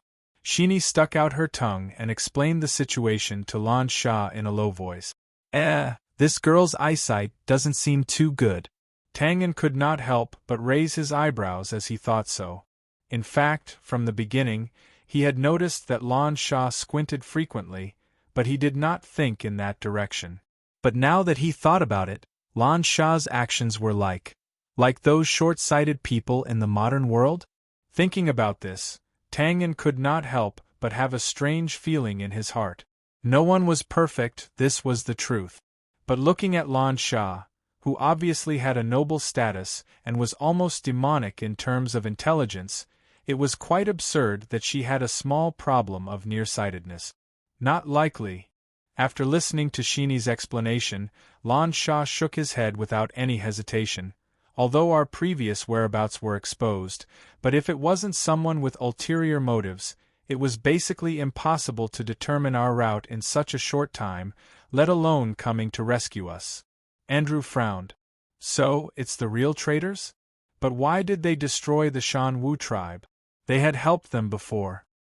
There are too many possibilities. But if... well, then we're really in trouble. Squinting his eyes, Lan Sha looked at the confused eyes of Andre and the others. He pondered for a while and said, "Do you think the small and medium-sized tribes like the Shan Wu tribe would dare to attack us?" "Of course not." Andre shook his head without even thinking about it. "Even if they had the guts, they wouldn't dare to harm us." Lan Sha nodded. "Then, what if someone dares to attack us and tells them that we destroyed the Shan Wu tribe?" "Are you crazy? There are only 20 of us. How can we slaughter an entire tribe? Besides, why are we doing this? There aren't so many impossibilities and whys." Lan Sha squinted his eyes. "No one is an idiot. Everyone knows that we didn't do it. But as long as they receive the news, they will temporarily follow the orders of that person. The things they can do may be very small, such as secretly spreading our whereabouts and so on. Haha, this way, since they didn't do it themselves, they may not be able to trace it back to them. Secondly, they don't have to offend those big shots who dare to attack us.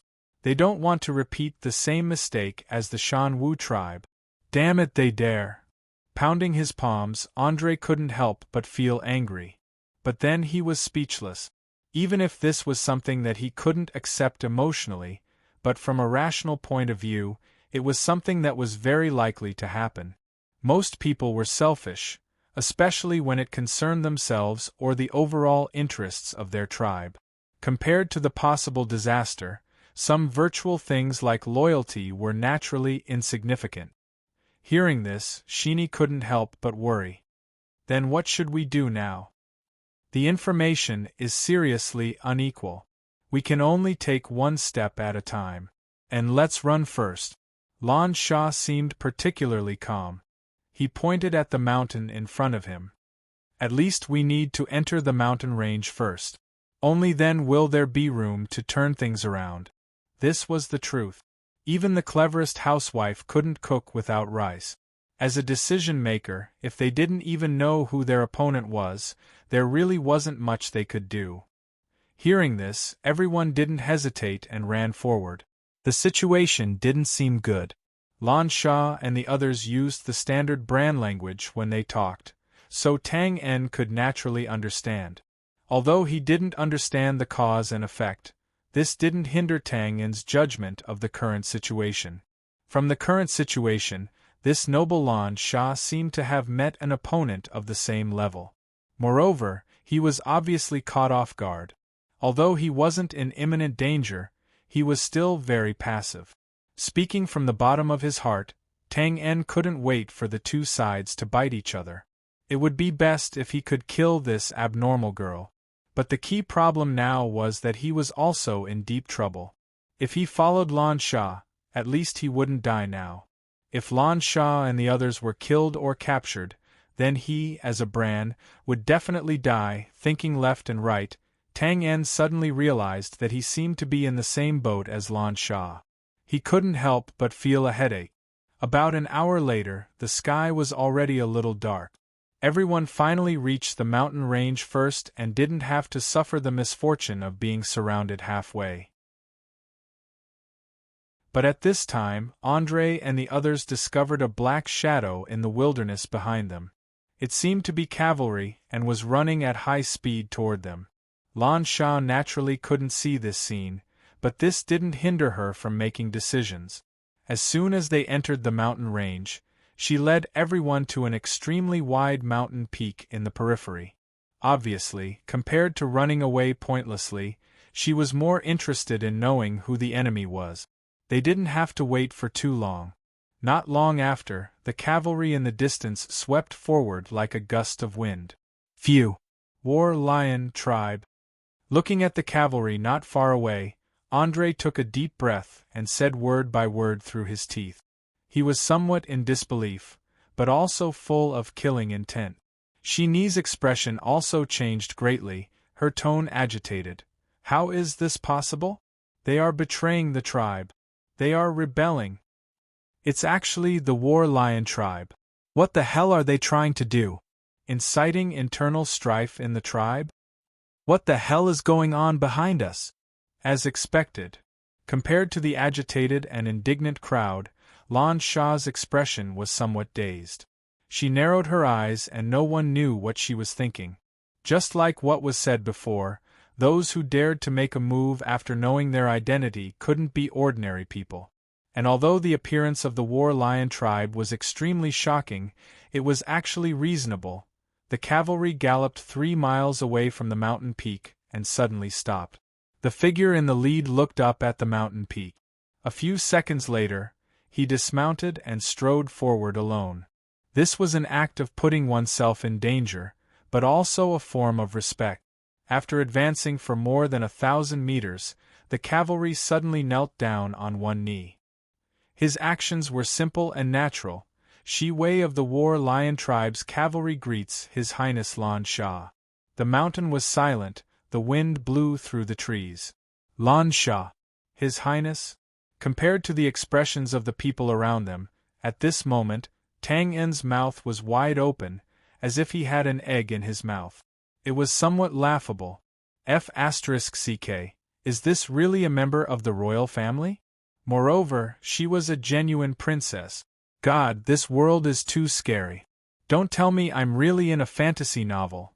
Shi Wei, it's actually you. Why did you do this? Why did you betray us? It was clearly a questioning tone, but Andre, who seemed to know Shi Wei, shouted out his anger. Shi Wei heard this and lowered his head even more, his expression conflicted. I'm sorry, Andre, I was following orders. Waving his hand to stop the furious Andre, Lan Sha looked down calmly. Oh, in fact, if someone followed his gaze, they would realize that he was looking at a crooked tree. Fine, although the target was a little off, but right now, no one really cared about this problem. Whose orders? The War Lion tribe? Or is it just a small group? Get up and speak. The voice that came down was not loud, but Shi Wei heard it and subconsciously stood up, slightly hesitant, and shook his head. I'm sorry, Your Highness. I'm not sure about this, and I can't say. Okay. Lan Sha was not annoyed at being rejected and continued to ask, "Then, why did you do this? Now is not a good time to betray us, it's because of something unexpected, right?" It was just a guess without an explanation, but Shi Wei couldn't help but be shocked when he heard it, his expression complicated. "Your Highness' foresight is divine, that is indeed the case. Let's hear it. I'm also very curious about what could make the people of the War Lion tribe betray us." Shi Wei did not hide this, or perhaps he wanted to use this as an excuse to show that what he was doing was right, and said loudly, "Your Highness, do you know that Commander An has died by the river of Saraguna? I know it was Z who did it?" "That's right. Also, does your Highness know that Z led 20,000 Zichan soldiers to the imperial city, broke through the gates, and burned to death with the main hall of the imperial palace?" The mountain peak fell into silence, and even someone as calm as Lan Sha could not help but be shocked, his body trembling. The news they received before was that Z had killed his way into the heart of the northern wilderness, and might be close to the imperial city. Who would have thought that Z would do things to this extent? It was truly shocking. Beside him, Tang En was equally shocked, and there was even a trace of sadness in his expression. There was no need to be shocked. The Bran War God was indeed the Bran War God. In this world, other than him, who else could come to the imperial city of the northern wilderness and visit the imperial palace for a day? As for sadness, it was because Z had died in the end. Although he and Tang En had only played a game of chess and met once, that was all. But it had to be said that Z had left a deep impression on Tang En, as if he was an old friend. After a while, Lan Sha took a deep breath and asked with a frown, "What does this have to do with the betrayal of the War Lion tribe?" "Of course it does." Shi Wei's expression suddenly became a little agitated. "We've investigated, and the reason Commander An was hunted to that extent was because a plan that had been in the works for more than a decade was suddenly seen through by Z at the critical moment, resulting in a complete failure. Not many people knew about this plan, and the Empress was one of them." "You're saying?" Lan Sha's expression became cold for the first time. "It was my mother who revealed the plan and caused Commander An's death?" "That's right." "Ridiculous. Your Highness." Shi Wei waved his arms wildly, very agitatedly interrupting Lan Sha's words. "I know this sounds a little ridiculous, but did you know that when Z led his troops to attack the imperial city, he called out to the city 3 times in a row, 'Come out and meet me,' and he could not forget it even until his death. Pause for a while, he panted, raised his head and roared, 'Huff! Your Highness, you must have heard the rumor about the Empress going to the Bran more than a decade ago.' That's right, the Bran that the Empress once liked is Z.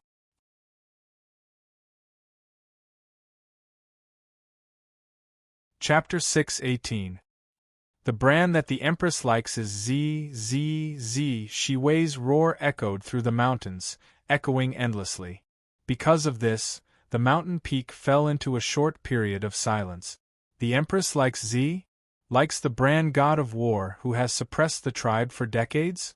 And for the sake of her lover's safety, she deliberately leaked information and killed General An? What a joke! The experts of the caravan who had never heard of the secret of the palace looked at each other, feeling that it was ridiculous. When they came back to their senses, they couldn't help but yell angrily. "How dare you blaspheme the Empress? Is this the reason for your betrayal? Ridiculous! Ridiculous!" Amidst the excitement of the crowd, Andre and Sidney looked at each other as if they were possessed by gods and gods, their eyes flashing. They knew about the secret, although they weren't sure if it was true or not.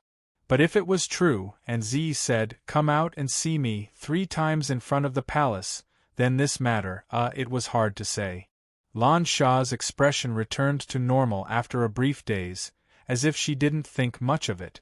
Of course, for someone as observant as Tang En, he could still see that Lan Sha's heart was not as calm as she appeared to be on the surface from the minute movements of her naturally drooping fingers curling, relaxing and curling again. In contrast to the complicated emotions and expressions of the crowd, Tang Un's expression was a little strange, his head subconsciously shrinking back a few times, like a thief on the lookout, quite wretched. Of course, he didn't know about the relationship between Z and the Northern Wilderness Empress. From the current situation, with Lan Sha's identity, the importance she attached to the jade pendant, and Z saying, "Come out and see me" 3 times in front of the palace, a line connecting Z and the Northern Wilderness Empress was faintly formed. However, from another point of view, this line was undoubtedly extremely fragile. After all, it was too early to conclude that this matter was true with just these few clues. Of course, whether this was true or not, it had little to do with the current Tang Un. The only thing he could confirm now was that the Northern Wilderness Empress did not intentionally leak the information. That was because he had clearly stabbed Ongros to death with his dagger. Tang Un didn't know that stabbing a seemingly crazy old man to death in a fit of rage would lead to internal strife in the Northern Wilderness. Yes, it sounded like a great accomplishment. However, if this matter were to be exposed, no matter how much Lan Sha valued that jade pendant, he would not hesitate to kill him. Thinking of this, Tang Un couldn't help but grin. He immediately decided to keep this matter to himself forever and never speak of it. At this time, Lan Sha, who had completely calmed down, narrowed his eyes and said again, "This is the reason for your betrayal?" "That's right." Shi Wei raised his head, his agitated expression not yet disappearing. "Marshallin has been on the battlefield all his life, and has made countless achievements for the tribe. Now, he's been set up like this. Ridiculous!" A sharp and cold voice cut him short. Lan Sha's lips curled into a mocking smile.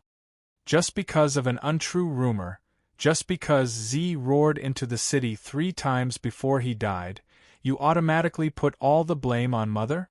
Haha, what a joke!" Suddenly, his angry roar echoed through the valley. "If that's the case, why don't we just let those clowns in the War Lion tribe admit that they have the intention to rebel? That way, people will think more highly of them." Shi Wei's lips twitched at those words. In the end, he fell silent, but his raised head did not lower it. Just as Tang Un had thought, both sides could not confirm the vague relationship between Z and the Northern Wilderness Empress. As such, those who believed in it would naturally believe it even more because of their preconceived notions. And those who didn't believe in it would find it even more absurd because of their preconceived notions. But no matter what, there was no turning back. Since the situation had developed to this point, both sides naturally could not back down. Lan Sha naturally knew this and changed the topic. "So, you're saying that you came here to kill me to prevent future trouble?" Shi Wei lowered his head subconsciously, as if he was struggling. Then, he suddenly knelt on one knee. "Your Highness, we don't want to hurt you. As long as you are willing to leave with us, I will guarantee your safety with the honor of the warriors and the tribe." There was no problem with this sentence, and it fully showed his respect for Lan Sha. But the hidden meaning was no doubt that Lan Sha had to surrender. If he resisted, the result would be unpredictable. "Ha!"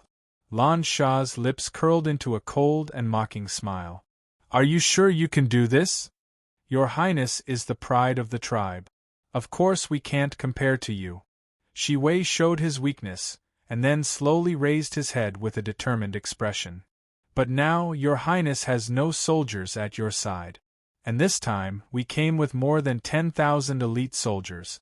Your Highness has no chance of winning." "Damn it!" Andre subconsciously clenched his fists and gritted his teeth. The expressions of the people on the mountain peak also became abnormally ugly in an instant. That was the logic. Lan Sha's strength was needless to say. But this strength did not come from his own strength, but from his tactics, strategy, and wisdom. This kind of strength required the support of many soldiers. Otherwise, it would be more dangerous to rely on one's strength alone. The current situation was undoubtedly so. The enemy had more than 10,000 soldiers, while Lan Sha only had Andre and 20 or so elite merchants. No matter how you looked at it, there was no chance of winning this battle. You can mobilize more than 10,000 soldiers of the War Lion tribe? Lan Sha asked expressionlessly. The commander is Uncle Maluan? General Hua Meng? Or? It's Major Anna, Shi Wei finished. Anna? Lan Sha raised an eyebrow in surprise, but quickly understood and nodded. So that's how it is. You want to use revenge as an excuse? At least you have some brains. It's a pity that Master Anna's illustrious reputation was buried in the hands of his descendants.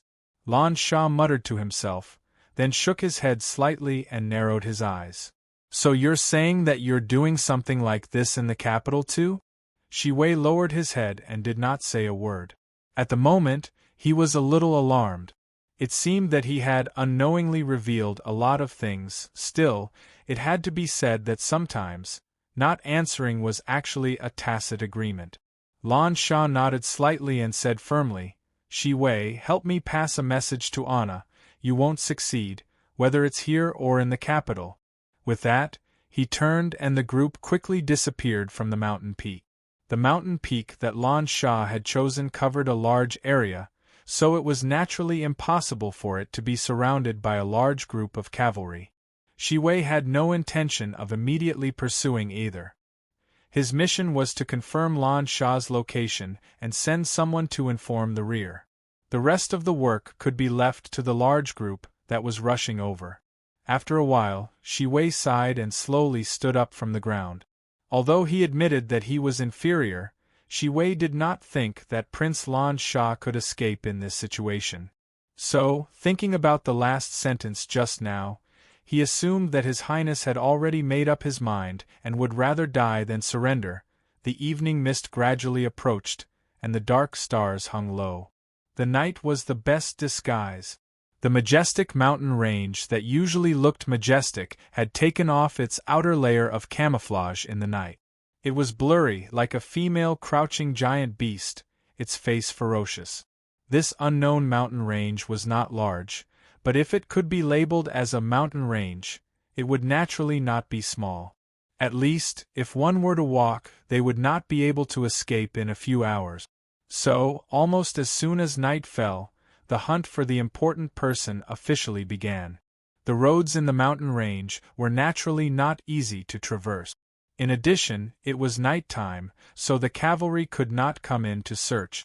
So, Lan Sha's group took the lead and temporarily pulled away from the pursuers. Of course, this advantage would not be maintained for long. They did not know the complete terrain of the mountain range, and could only do their best to ensure a straight path. And so, problems came one after another.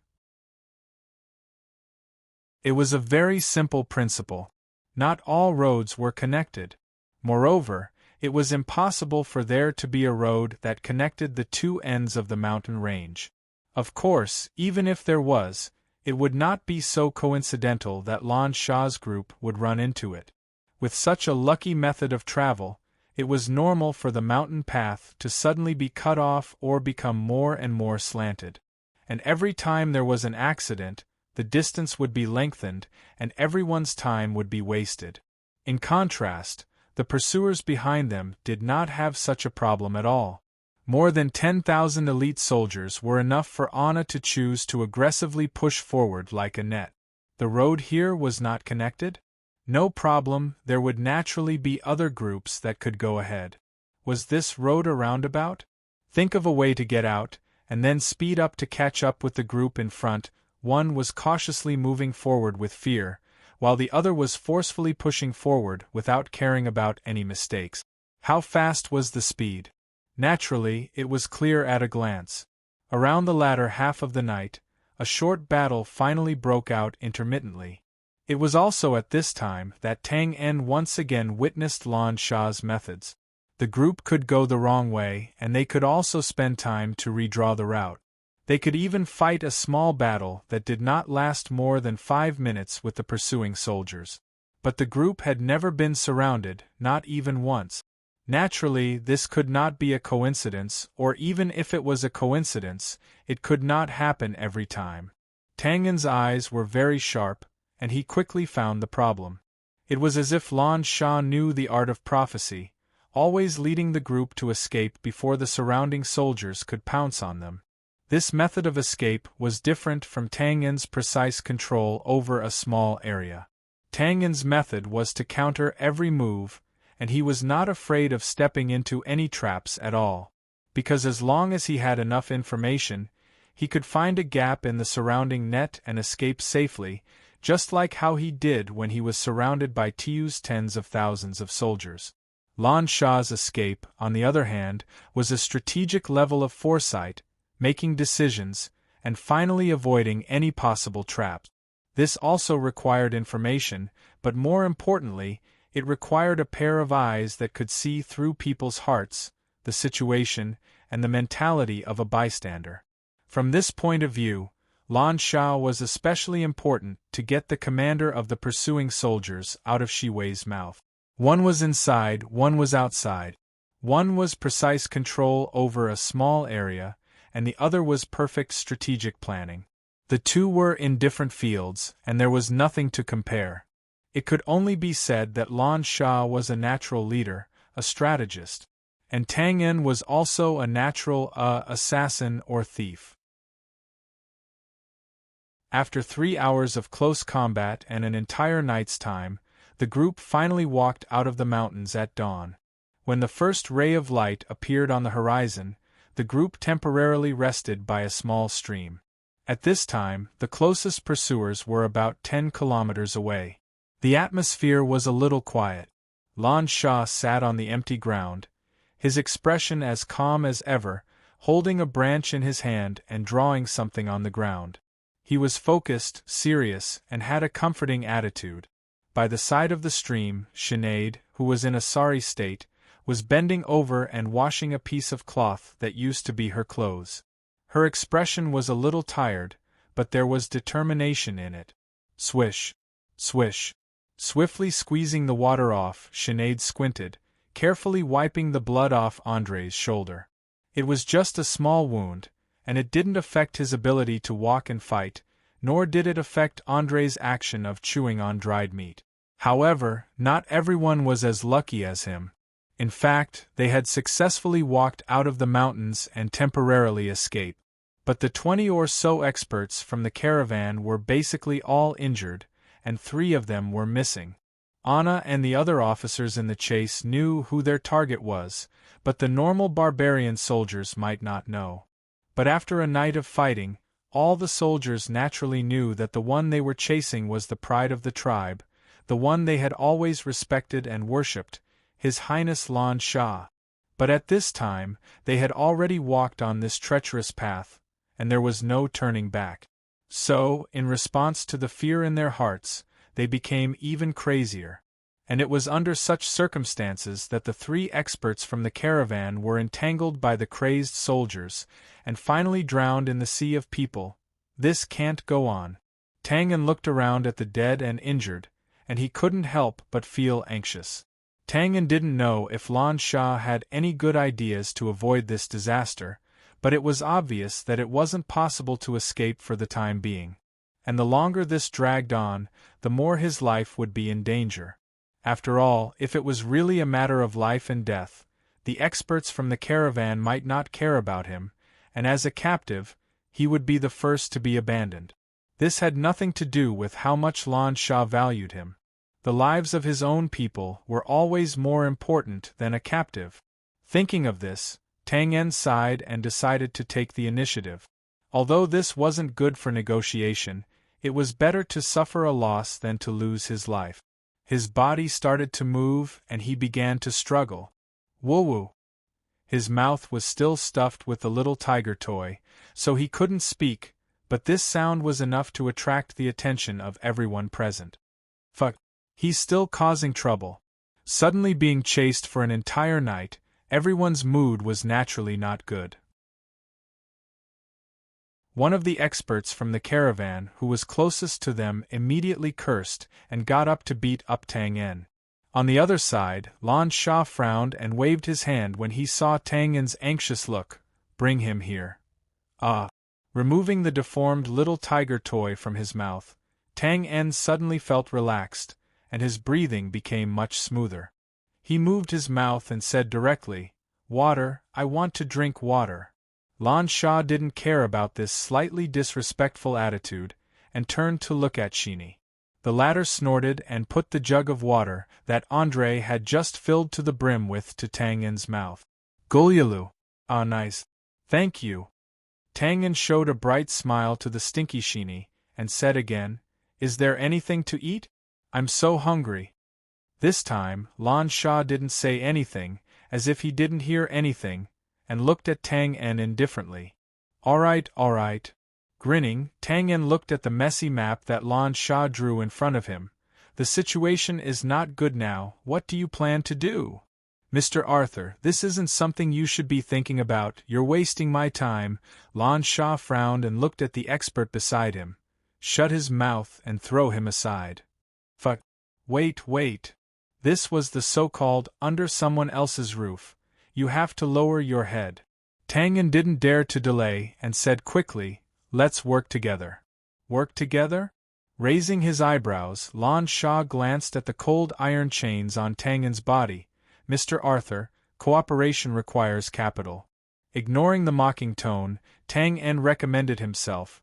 "I'm sure you know that I'm good at escaping. To be honest, I'm much stronger than your subordinate. So if we work together, the chances of escaping will be much higher." "Good capital." Nodding, Lan Sha narrowed his eyes. "But Mr. Arthur, you know that it's because of this capital that we can't work together. Worried that I'll escape? Actually, this doesn't conflict, right? At least we're on the same boat now. And if you're worried, you can add some restrictions on me." Shrugging, Tang En said in a sincere tone, "You have a lot of gadgets on you. You can feed me poison. Of course, it's best if I don't die immediately." Hearing this, Lan Sha's thin eyebrows moved slightly, as if he thought of something, and became interested. After a few seconds of silence, he raised his head and asked, "What do you want?" Since Tang En took the initiative to show his ability, Lan Sha naturally knew that the other party had a request. "Let me go after this." "Impossible." Without even thinking, Lan Sha directly narrowed his eyes and denied. "Phew. If this continues, we'll both die." "Not necessarily." Shaking his head, "And if it really comes to that, I can guarantee that you'll die in front of me." The water of the stream flowed past. Just like that, it flowed forward cheerfully and tirelessly. But the atmosphere here, which was less than 10 feet away, was not like this. As the two sides looked at each other without backing down, the air was a little thick and stagnant, and there was a moment of silence.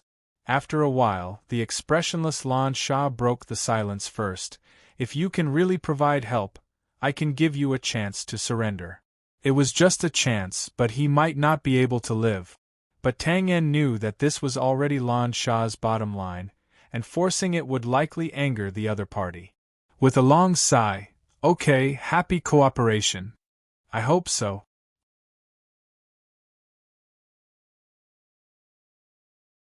Chapter 619. I hope so. Don't worry, as long as you and I cooperate, everything will be fine. Once the cooperation was established, Tang En's eyes flickered imperceptibly, and then he said to the expert beside him, "Buddy, do me a favor and unchain me. And you, bring me something to eat. No rush." Shaking his head, Lan Sha reached into his waist and took out a delicate black and white box. "Before we cooperate, you have to eat this first." She and I, who had brought the food over, was startled when she saw the small box. Tang En raised his eyebrows. "What is this?" "Poison." Lan Sha's answer was simple and direct.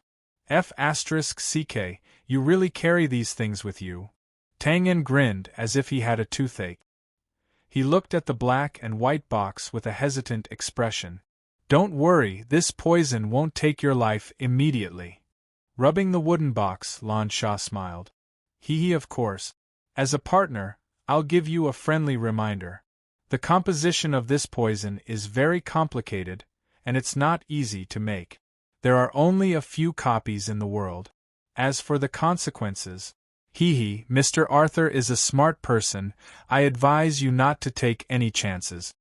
Tang En opened his mouth slightly and looked a little nervous. It's that strange? What about the antidote? You don't want to get something for nothing, and then burn the bridge after crossing the river, do you?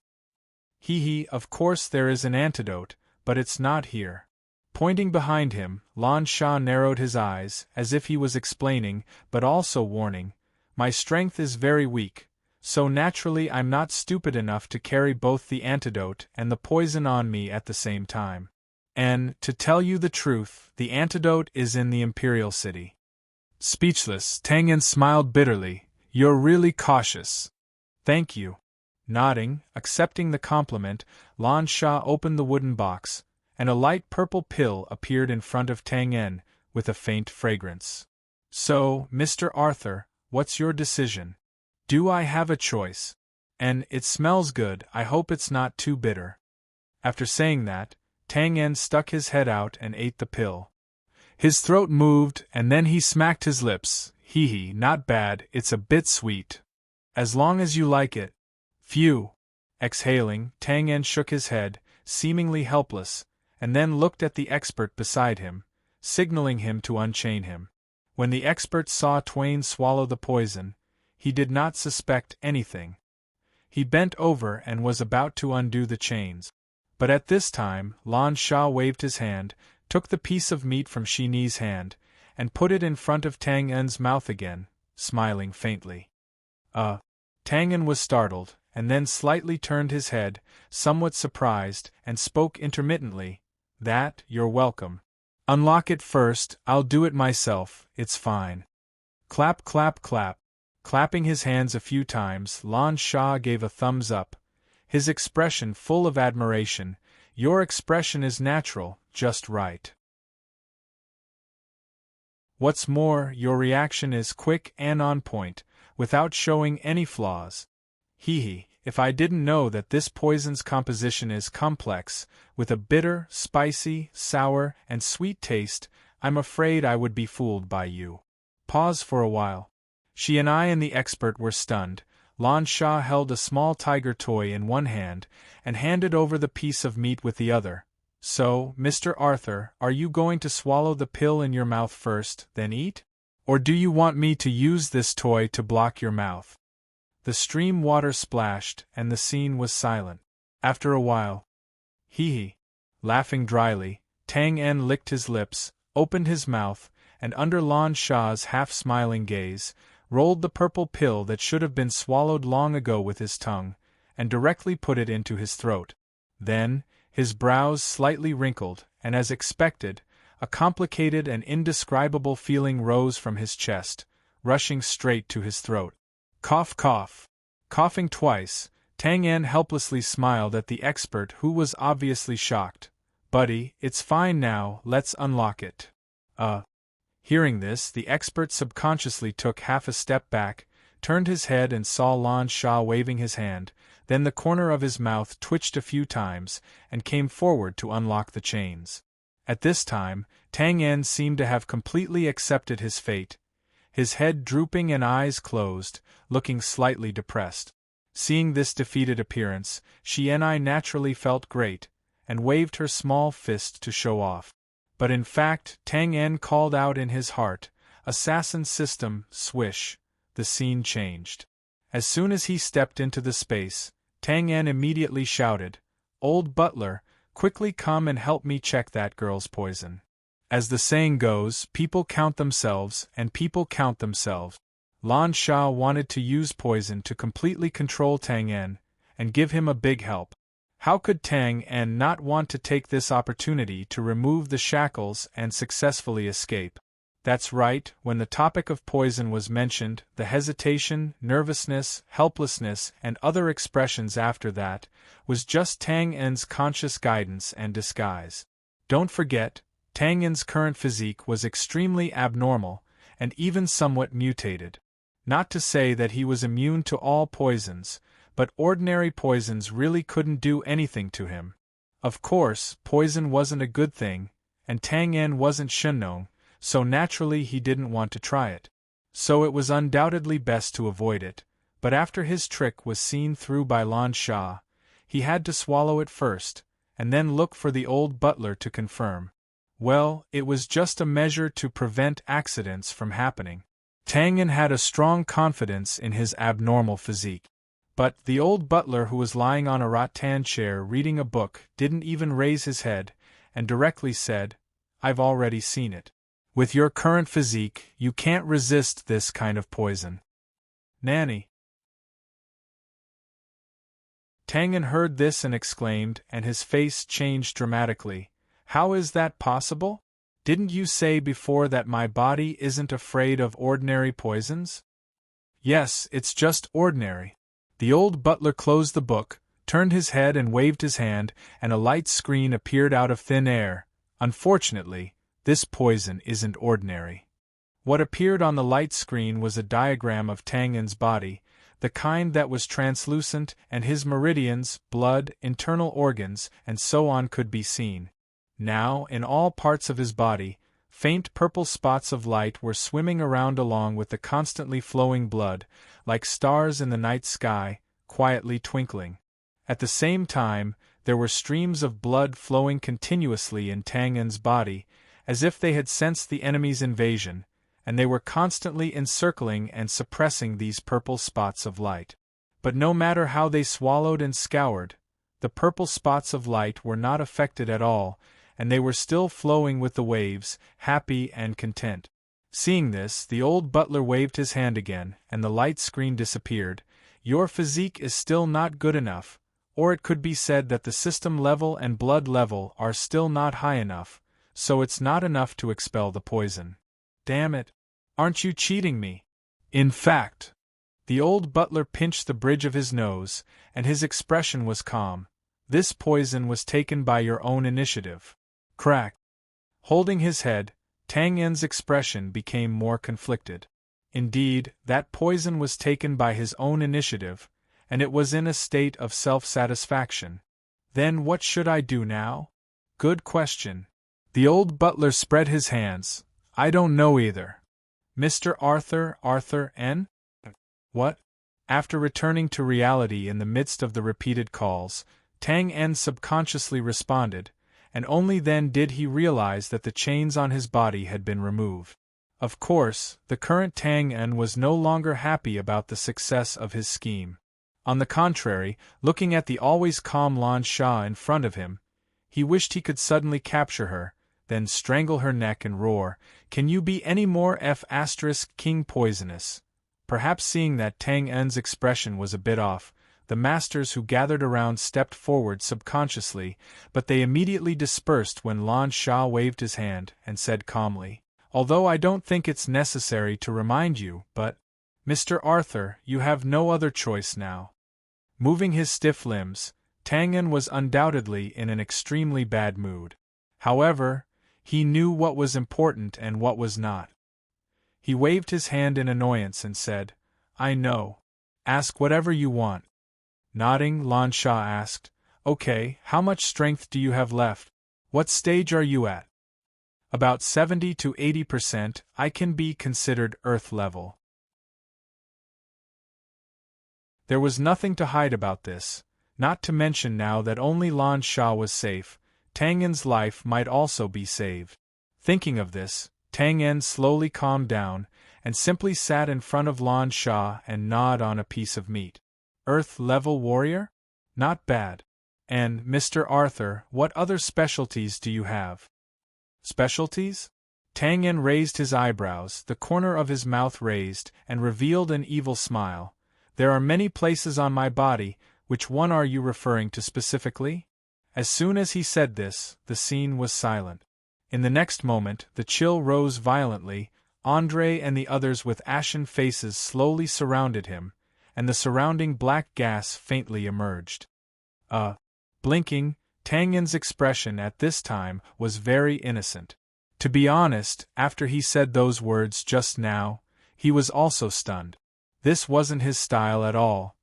Then a flash of lightning flashed through his mind, and he remembered that the old butler said that the ghost body and evil body skills would subtly change the host's personality. He couldn't help but grin, vaguely feeling that he was unjustly implicated. Looking at Andre and the others who showed desperate expressions because of the humiliation of His Highness, Tang En touched his nose, slightly embarrassed. I didn't mean it that way." Waving her hand, Lan Sha motioned for everyone to leave again. Her face was expressionless, as if she didn't hear the flirting words just now. She continued, "Mr. Arthur displayed an extremely fast speed in the Forbidden Valley, as well as a ghostly movement technique. Well, I wonder if you are good at stealing?" "Stealing? Ha ha! Pa!" In the long laughter, Tang En slapped his thigh, and his exaggerated expression slightly dispelled the awkward scene just now. "Well said, it's my side job." Then your main job is?" Sinead blinked and asked. He spread his hands, "Killing people." Okay." Tang En turned to look at Lan Sha. "Future boss, give me the order, what do you want me to steal?" Lan Sha didn't answer directly, but squinted his eyes to size up Tang En, as if he was weighing the credibility of Tang En as a thief. Then he waved his hand, and everyone gathered. He pointed to the messy lines on the ground. "This is our current position, and this is Anna's 10,000 traitors behind us. As for the marks on the side, they are the tribes around us. There are many, but if they didn't migrate in a short period of time, it should be roughly like this. From the current situation, we are now a lone army, and we don't know what the situation is like outside, but this doesn't stop us from making some guesses. First of all, the entire Battle Lion tribe couldn't have participated in this betrayal, and only a few people really took action. This way, they must use the simplest and fastest way to solve the problem, and it's best not to make too much of a commotion." Pause for a while. Lan Sha looked relaxed. "This is our chance, as long as we can hold on for a while. The 10,000 traitors chasing behind us will naturally collapse." Tang En smacked his lips and couldn't help but secretly nod. Putting other factors aside, this girl with bad eyesight in front of him indeed had the ability to see through the current situation. This was the logic. If it was a large-scale rebellion, even if it was on the scale of the Grey Coat Army, it would be enough to cause a commotion. But their current position was actually not far from the Imperial City, but so far they hadn't received any news of such a thing. It was also because of this that they were ambushed by the Shan Wu tribe.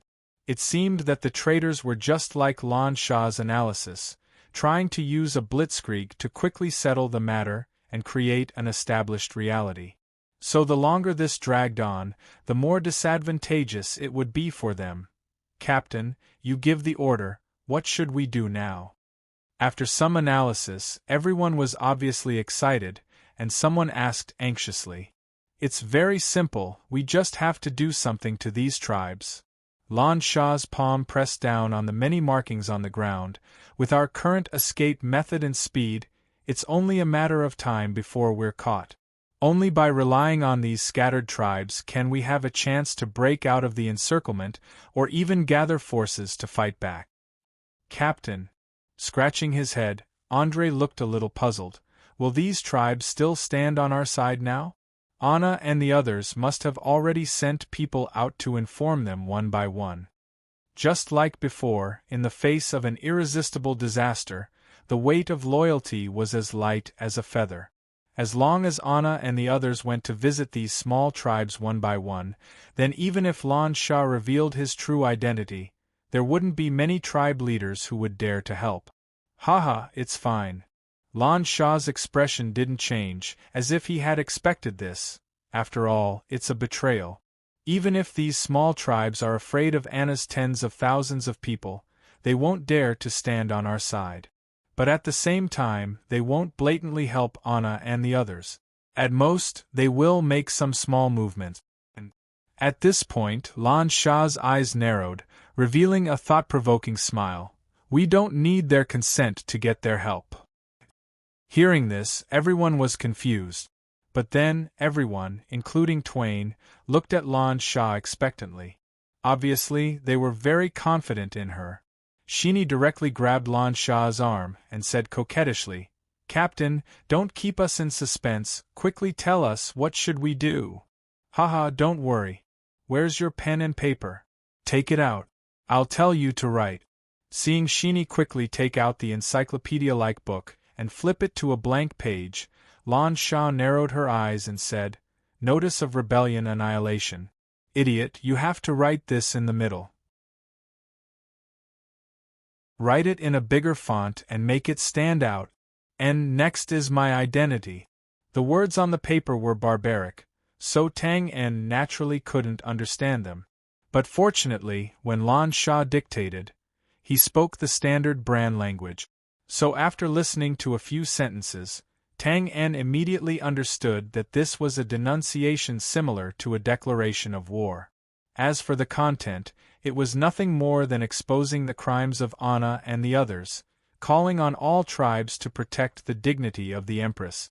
The style was slightly exaggerated, but because of this, it was full of emotions, making one's blood boil. Very quickly, under Sheeny's pen, a majestic and infectious declaration of war was concocted. Lan Shah carefully tore off the page, looked it up and down a few times, and nodded with satisfaction. "Ha, it's done."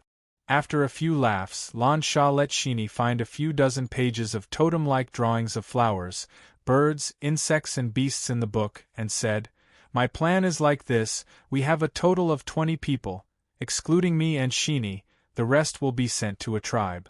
Of course, you have to first memorize the tribe's totem, then sneak in with the notice, and find the tribal chief's seal with this totem. And it should be in each tribe's chief's room. At that time, all you have to do is stamp the seal on the notice and then sneak out." "Haha, you should be able to guess what will happen next." "That's right, when we enter a tribe with this notice with many tribal seals, do you think the tribe's chief will agree to help?" Pause for a while, sweeping a glance at the stunned Andre and the others, Lan Shah continued, "Of course, in order to guarantee the success rate, I will decide which tribe to send based on everyone's strength. So, Mr. Arthur, your strength is the highest here, and the tribe you need to sneak into is also a large tribe in this area, the Barbarian Bear Tribe. And that's all I can think of for now." "What?" Just as he finished, Sheeny hugged Lan Shah's arm like a coy's bear. "Captain, you're so cunning. Haha. This is a good plan, to gain something without risking anything, haha. I can't wait to see the wonderful expressions of the various tribes' chiefs, haha. Without a doubt, although this plan hasn't been implemented yet, it is definitely feasible, and the results should be remarkable. It must be known that those small tribes are all fence-sitters, and are indecisive. When they see so many tribes agree, and even stamp their seals on the paper, under the herd mentality, they naturally won't reject. In this way, the momentum of the tens of thousands of people can be considered broken. Captain, what about me? What should I do?" Hugging Lan Shah's arm and jumping around, Sheeny seemed to be very impatient. "Hee, your job is the same as mine. Copy a few more copies of the notice." After pacifying her, Lan Shah clapped his hands to attract everyone's attention. "This is the plan. Does anyone have any other questions?" "No." Andre and the others all shook their heads. Not to mention their blind faith in Lan Shah, just looking at this wonderful plan, there were no problems. But at this moment, a weak voice sounded. I have a small question." And the scene suddenly became quiet. Lan Shah turned his head and saw Tang En raise his right arm, and immediately raised his eyebrows. "Mr. Arthur, please speak. And you don't have the confidence to sneak into the Barbarian Bear Tribe?" He scratched his head. "It's not that. And I want to ask, are the things that the tribe chief seals these totem patterns?" Lan Shah was a bit confused as he nodded. "That's right, this is the rule of the northern wilderness tribes." "If that's the case," Tang En touched his nose and spread out his hands, "why don't we carve it ourselves?"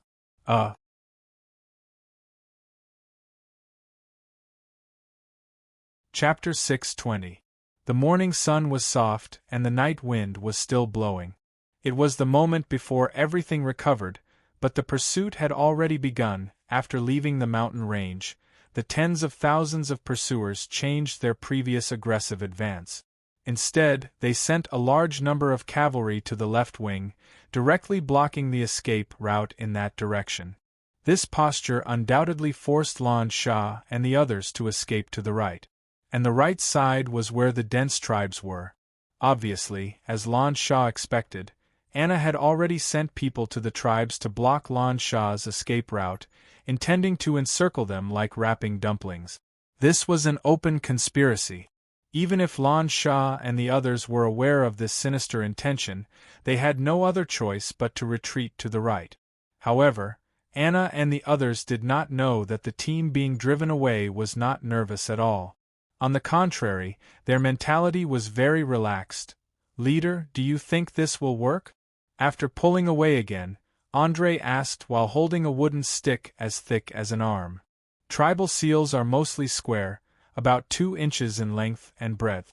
This one meets the requirement. But, touching his chin, Lan Sha pointed at someone who was squatting on the ground not far away, pondering something. His expression was a little strange. He said that the cross-section of wood has burrs, and polishing is a waste of time. So it's best to find some plants, such as radishes. Well, what's a radish? André shook his head blankly. Well, maybe it's a brand species. In short, just tell everyone to find some slightly softer plants. Okay, watching André turn and leave, Lan Sha looked at someone again. His expression was a little absent-minded, and then he shook his head. Although some words were a little arrogant and a little boring, Lan Sha knew that his wisdom was superior, especially in the perfect control of the overall situation. Maybe this was a talent, or maybe it was inherited. After all, his mother was also very smart. But no matter what, this was an indisputable fact. As for examples, even in the past, when he fought with Teacher and Shuai, he often won more than he lost. But not long ago, when the brand said, "Why don't we carve it ourselves?" she realized that she had been absent-minded. When she came back to her senses, she knew that the tactical plan that she had been formulating in her mind for a long time had collapsed in an instant. There was no need to take risks and sneak into the various tribes, no need to waste the little time they had, and no need to make arrangements to deal with the possible changes that might occur. His words hit the nail on the head. The benefits were obvious. After some random thoughts, Lan Sha pursed his lips and walked over. Making fake seals. Perhaps this was the impression that the northern wilderness tribes had of the Bran. All Bran people were crafty and cunning. He, as expected, it's true. But in fact, although Lan Sha's thoughts weren't wrong, he had indeed wronged Bran's people this time. Little did she know that a certain someone was not from the Bran at all, and this idea could not be considered creative or inspired. Because in a certain magical world, in the streets and alleys, one could almost see invoices, seals, certificates, knockout powder, black guns. Contact, Miss Bao. Phone XXXXX. Hey Bran's people, call me by my name. All right, Mr. Arthur, what do you think of my work this time? After hesitating for a while, Sheeny still excitedly held up the carved wood. She couldn't wait to ask. Tang Yen lifted his head from the book full of totems and stared at the cross-section of the wood for a while. He asked tentatively, "Rat?" Sheeny's excited expression instantly collapsed. She curled her lips and angrily said, "This is clearly a tiger all right." Tang Yen touched his forehead when he heard what she said and pretended that he could not bear to look at her. Then he shrugged his shoulders as Sydney looked like she was about to go berserk. "Sorry, this is really a little abstract." "Well, at least I guessed one word right, right?" "Yes, keep up the good work, keep up the good work." "Ah? Getting one word right. How can that count?" "Rat, tiger, wasn't that just getting one word right?" After Sheeny reacted, she snorted. She lifted her head and saw Lan Sha walking over. She immediately became spirited and grabbed the wood as if it was a treasure. Haha, leader, look, what do you think this looks like? Let me give you a hint, it's not a rat. That's a cat? Sheenie, what's with your expression? Haha, this time there wasn't even a word. Tang Yen silently grinned. He then flipped his right hand and revealed a pockmarked dagger. This was naturally the one he had before. It didn't fall into the Shining Spirit Tribe's hands like the other toys. Actually, this was normal. His black meteorite Mother of Iron dagger and Sylvia's flame spear were obviously not ordinary goods. Naturally, Andre and the others would carry them around as trophies. Hiss, hiss, hiss. The dagger first agilely drew a circle of afterimages around Tang Yen's palm. This was him exercising his wrist. Then, a few fingers lightly pinched the dagger, causing it to tremble slightly and sparkle. Although they were only in the void, Lan Sha and Sheenie, who were walking over, squinted their eyes. Shock slowly emerged on their faces. Because in that fleeting sparkle, there were patterns of flames, flowers, ancient trees, birds, and giant beasts. If one looked carefully, they were clearly vivid tribal totems. Coming back to her senses, Sheenie pursed her lips and threw away the wood in her hand. She muttered in a dissatisfied voice, so skilled. And you say that your sideline is stealing. I think you're clearly carving fake seals. After all, it was a primitive wilderness. There were still many kinds of animals and plants. Not long after, Andre and the others dug up the required plant roots, fruits, and some black liquid and other auxiliary tools. The following matters were much simpler. Since Tang Yen had shown off his skills before, he was naturally in charge of carving the seals. Thus, in this strange northern wilderness, a certain ancient modern craft was deeply imprinted. Then, it slowly spread and became famous. Soon, the plants and fruits entered the dagger's afterimages one by one. In the next moment, the seals of the surrounding tribes were thrown out one after another. Sheenie, Andre, and the others who were waiting on the side hurriedly received them. Then, with one hand, they picked up the notice of eliminating the rebels and soaked the seals in the black liquid with the other. Haha, I'll cover, but in an instant, the seals of the various tribal chiefs appeared below the notice. They were extremely realistic, almost identical to the original. It had to be said that seeing these seals representing the authority of the various tribes in their own hands, a strange feeling of mischief and accomplishment arose in everyone's hearts. Then, they became even more excited. Be careful not to put all the seals on one notice. It will be exposed. After casually reminding them, Lan Sha picked up a piece of paper covered with many seals. He squinted his eyes and looked at it carefully. He took a deep breath and murmured expressionlessly, "Phew. In the future, the rules regarding the seals of the various tribes must be changed." After all, he was in a high position. Lan Sha's perspective was indeed different from ordinary people's. This was when he realized the problem of piracy. Of course, this was a matter for the future.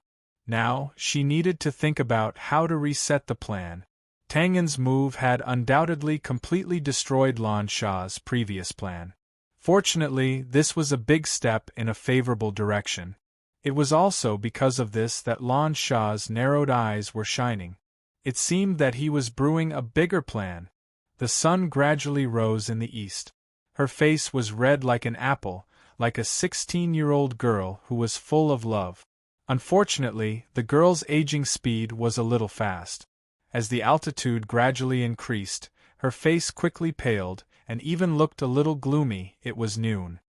Young Marshal, the left side of the road has been completely sealed off for 30 miles. Haha, good, well done. Anna stroked his chin in high spirit. The left side is completely sealed off. Shi Wei has already informed the tribal areas on the right side to be in position. As for the middle, Anna, who was in the middle of the army, waved his hand decisively. Pass down my order. The troops will speed up. I want to see my cute little sister Lan Sha in half an hour. Haha. Charge! Charge! Charge! Amidst the continuous urging, thousands of troops stirred up a cloud of dust and rushed forward. Anna, who was in the lead, was even more excited. He kept whipping his horse and almost ran in front of the scouts. Yes, he was excited. Compared to the grief of his grandfather's death in battle, Anna was more interested in seeing Lan Sha's usually calm and composed expression of panic. Oh, just the thought of it made his heart burn with passion, because it represented conquest and revenge. That's right, Anna liked Lan Sha. To be honest, this was also a useless sentence, because in the imperial city, he was not the only one who had feelings for Lan Sha, who was both beautiful and intelligent, and it was no exaggeration to say that the number was shocking. It covered almost all the youths of the right age in the northern wilderness. Of course, Anna's advantage was undoubtedly more obvious. His status was there for all to see. Not only was he born in the War Lion tribe, but he was also the grandson of the highest commander in the northern wilderness. With this status, he was already several steps ahead of most of his pursuers. Moreover, the northern wilderness was different from the Bran. Here, women's status was far behind men's. There was no need to elaborate on the reason. In such a harsh climate, men with strong bodies naturally had an easier time getting food. That was why if Lan Sha was just an ordinary girl, Anna would have already snatched her away. Unfortunately, her mother was the Northern Wilderness Empress. With this halo, Lan Sha was not a woman who could be taken by force. But it was also because of this that Lan Sha's charm in the hearts of many youths in the northern wilderness had undoubtedly reached a new level. Of course, even with this status, if Lan Sha's talent was mediocre, she would eventually become a sacrifice for the tribe's alliance through marriage. But everyone in the northern wilderness knew that Lan Sha was extraordinarily intelligent, almost demonic. If it wasn't for Tiu, she would have directly become the next northern wilderness empress. In fact, this was still the talk of the town. Otherwise, Tiu wouldn't have been so eager to follow and Shui to the front lines of the Bran after coming of age, hoping to use actual military achievements to suppress his crazy sister. Anna also had this idea, and it was not at all inferior to Tiu's. The so-called difference was only that Tiu wanted the throne, while Anna wanted to conquer Lan Sha. Anna still couldn't forget how he had lost to Lan Sha time and time again in tactical deduction in front of his grandfather. Oh, and at that time there was also Tiu and some other noble descendants of the tribe. Ever since they were young, they had never won, not even once. But his grandfather would always sigh when he saw this. The more normal ones were. What a pity, if Lan Sha wasn't a woman, then there would definitely be another Z in the northern wilderness. The more abnormal ones were, comparing them to Lan Sha and sighing in disappointment. The northern wilderness believed in the survival of the fittest. Anglos's actions were not without the intention of provoking Anna and the others, hoping that they would take a step further. But in the eyes of Anna and the others, this was an undeniable humiliation. Humiliation could make people improve. 30 years in the East, 30 years in the West. Who could determine success or failure? Humiliation could also make people completely dispirited, and then give up on themselves. Lan Sha was outstanding, and had always been outstanding. In contrast, Anna and the others became even more vulgar and uncouth, and were abnormally depressed. What the F***ck was there to praise? She was just a woman who was going to get married and be pressed down by a man in the end. Of course, this kind of angry roar would only appear in the dreams of Anna and the others, or in places where there were no human traces. And even though they felt good after roaring, they still had to nervously observe the surroundings to see if there was anyone around them. Damn it! It was also because of this mentality that when someone found Anna and vaguely suggested betrayal, he didn't hesitate to agree.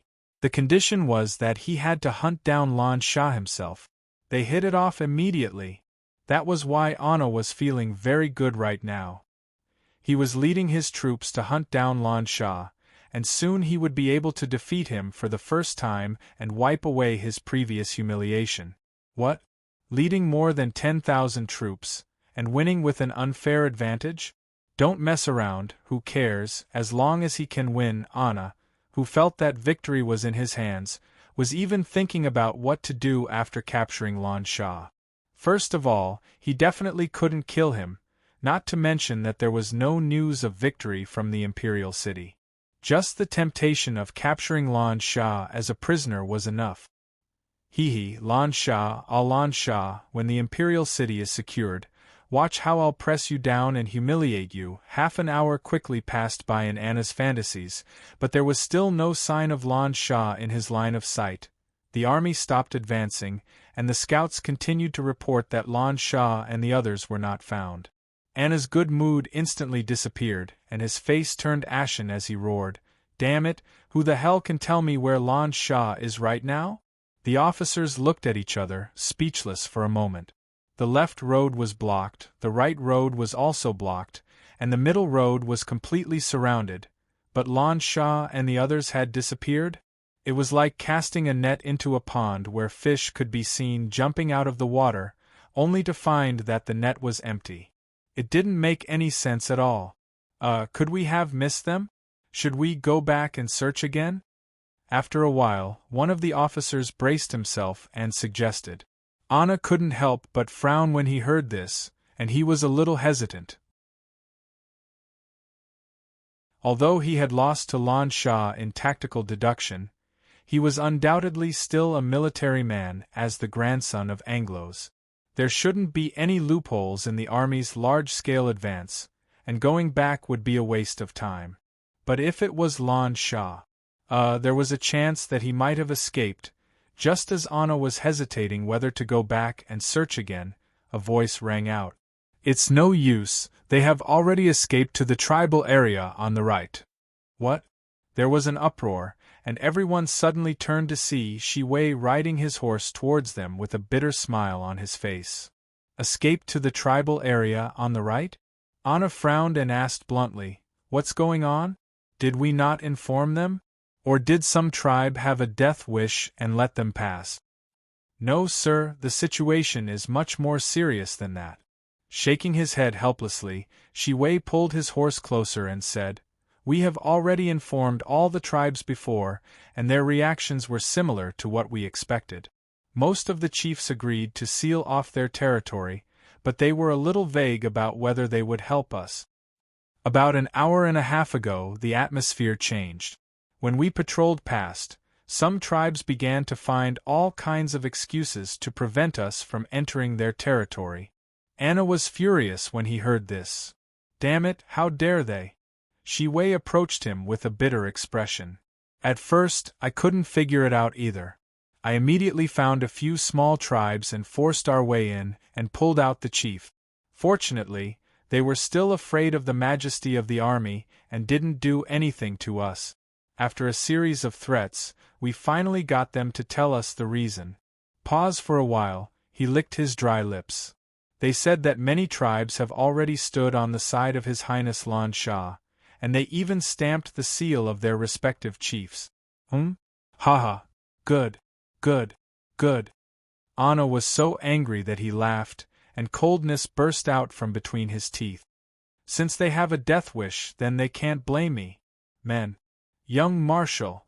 Shi Wei interrupted the order and then smiled bitterly. "Wait for me to finish. There are many chiefs who have stamped the seal, covering almost all the surrounding tribes. We can't fight at all, Wait." Anna was stunned when he heard this, as if he had vaguely thought of something. He hammered his head a few times, and then his eyes suddenly widened. He blurted out, "That's impossible. They've been chased by us all this time. How could they have the time to persuade so many tribes?" "Yes, I thought about this problem too. Later, when I talked to the chiefs of those small tribes, I found some problems with some details. Well, young Marshal, look at this." As he spoke, Shi Wei took out a piece of paper. "This is the suppression notice written by His Highness Lan Shah, and below it are the seals of the chiefs of the various tribes. One copy is left in each tribe, and the other is in their hands. I took this out by force from a small tribe. He pointed with his finger. This is the Green Sand tribe, and this is the neighboring Snow Snake tribe. When I talked to the chief of the Green Sand tribe, he said that the Snow Snake tribe had already agreed to join the alliance and stamped the seal. But when I contacted the chief of the Snow Snake tribe, he said that the Green Sand tribe had agreed to join the alliance first. Huh? This. Anna blinked blankly and then knocked on his head. Wait, let me think about it, my mind is a little confused now. Young Marshal, I've already thought about it. It's very simple. Shiwei's expression suddenly became very strange, and he looked like he was crying and laughing at the same time. His Highness Lan Sha is very knowledgeable, and he definitely knows the totems of the surrounding tribes.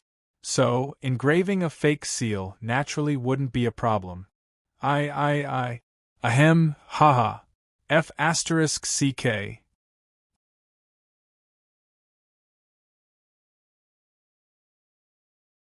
Chapter 621.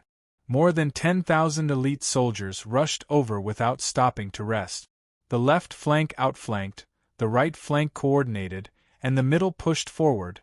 Such a large force, but in the end, they were defeated by a factor that left one speechless. The power of a fake chapter was so terrifying. With such a huge psychological gap, perhaps only Anna's trembling F***ck me could be heard. Could explain it a little. After a while, he came back to his senses and issued orders one after another. The left flank was called back, and the middle was a step ahead, immediately turning to the right side to attack the tribes. Anna's expression was unsightly, very unsightly. This was not just because of the ridiculous reason just now, but also because of another reason. Lan Sha had already expected this reason.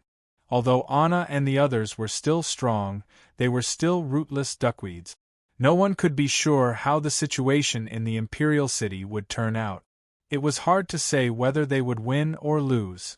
Therefore, when they came, other than capturing the important Lan Sha, Anna also came with the order to end the battle quickly. To be honest, Anna was very confident before. Originally, no matter how strong Lan Sha was, what could he do with just 20 bodyguards? But now, this plan was undoubtedly shattered. Phew.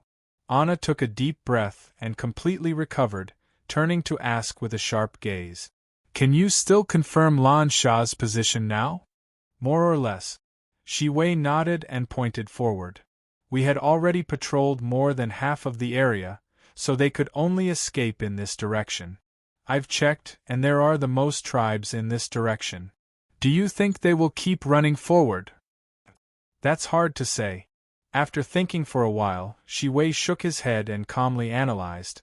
Although they have the support of many tribes, it is not easy to gather such scattered forces in one place. His Highness Lan Sha can only mobilize those 20 bodyguards, and that is a shortcoming. So they should choose to escape in the chaos instead of gathering forces to fight back. In other words, we still have a chance. No.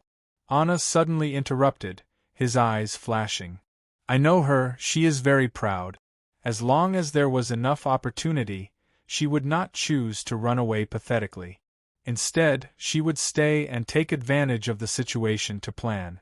Moreover, well, I have to admit that she also has the ability to counterattack in a short period of time. So, Your Highness Lan Sha, Anna said resolutely, she will choose to stay here. However, what she needs right now is an entry point that can stir up the situation. Where is the entry point? Suddenly, Anna's eyes widened and he slammed his fist down. Where's the largest tribe in the area? Shiwei was taken aback, but quickly reacted. It's the barbarian bear tribe in the northwest. Quick! Order the troops to change direction and head there. As mentioned before, although Lan Sha was much worse than Lan Sha in terms of tactical deduction, it didn't mean that his military talent was bad. In fact, it was only because Lan Sha was too outstanding. What's more, after being abused for so many years, it was only natural that he would have some insight. Hence, it wasn't an exaggeration when Anna said that he understood Lan Sha in the afternoon. A few miles away from the barbarian bear tribe, 4 figures were approaching. The barbarian bear tribe is the largest tribe in the surrounding 100 miles. Conservatively speaking, they have a combat power of 6,000. It is said that this tribe leader has a marriage alliance with the war lion tribe, and they are quite close. After a pause, Sheeny closed the book and looked a little worried. "Commander, do we have to go there?" "Yes. If it was before, I would have led everyone to escape without hesitation. But now," pointing at Tang En, who had an innocent look on his face, Lan Sha shrugged. "The situation has changed. Everyone has scattered to different tribes, which means that we have a hidden force in our hands. Of course, this force is still wavering.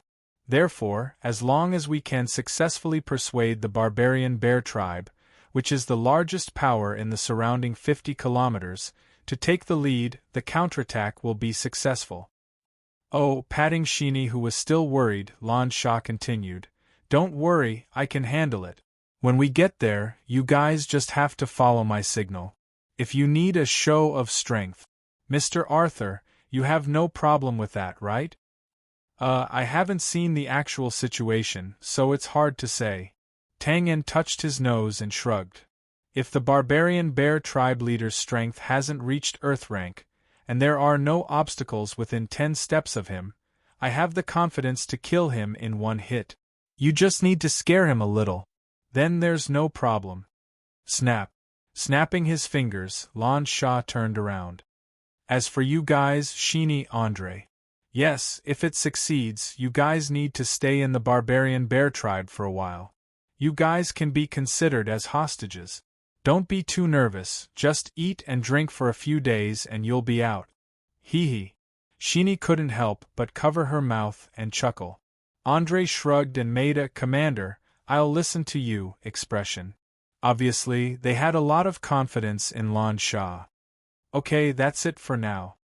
"Wait, I have a question." Pondering over Lan Sha's entire plan, Tang En frowned slightly. "Even if you can successfully mobilize the surrounding strength for your own use, how can you guarantee that the group of people chasing behind us will watch us slowly accumulate strength and not retreat, only to be killed in the end?" He smacked his lips. TSK, isn't this a little wishful thinking? Sorry, I'm just this straightforward." "It's fine." Lan Sha shrugged and looked at Sheeny and Andre. He leaned closer to Tang En and explained in a low voice. "There are some things that can't be said directly. Let's put it this way. I understand Anna, he has always been eager to defeat me, but he has never been able to do so. And this is undoubtedly a good opportunity, so as long as there's a chance, he won't give up." Pause for a while, narrowed his eyes like a fox. "And after we've dealt with the barbarian bear tribe, I'll personally be the bait and lure him to chase after us. Haha, Mr. Arthur, your strength and escape skills are both excellent, so I'll have to rely on you to protect me." Tang En was stunned when he heard this. He pointed at Lan Sha and then at himself. "Just the two of us?" "That's right. Lower your voice, don't let Sheeny and Andre hear you, they won't agree with me doing this." Cautiously looking at the suspicious Sheeny and Andre, Lan Sha straightened his body and patted Tang En's shoulder. He blinked and said loudly, "In short, everything depends on you." Tang En was speechless when he heard this. "You really think highly of me, of course. Mr. Arthur, perform well, this is related to the antidote and my impression of you in the future." Tang En rubbed his forehead and put on a fake smile. "Haha, thank you, you're welcome." As they spoke, the 4 of them approached the outskirts of the barbarian bear tribe and appeared within the range of the tribe's security tower. But even so, there was no movement. This was normal as there were only 4 of them. The barbarian bear tribe was the largest force in the area and had many passers-by. Naturally, they wouldn't pay much attention to them.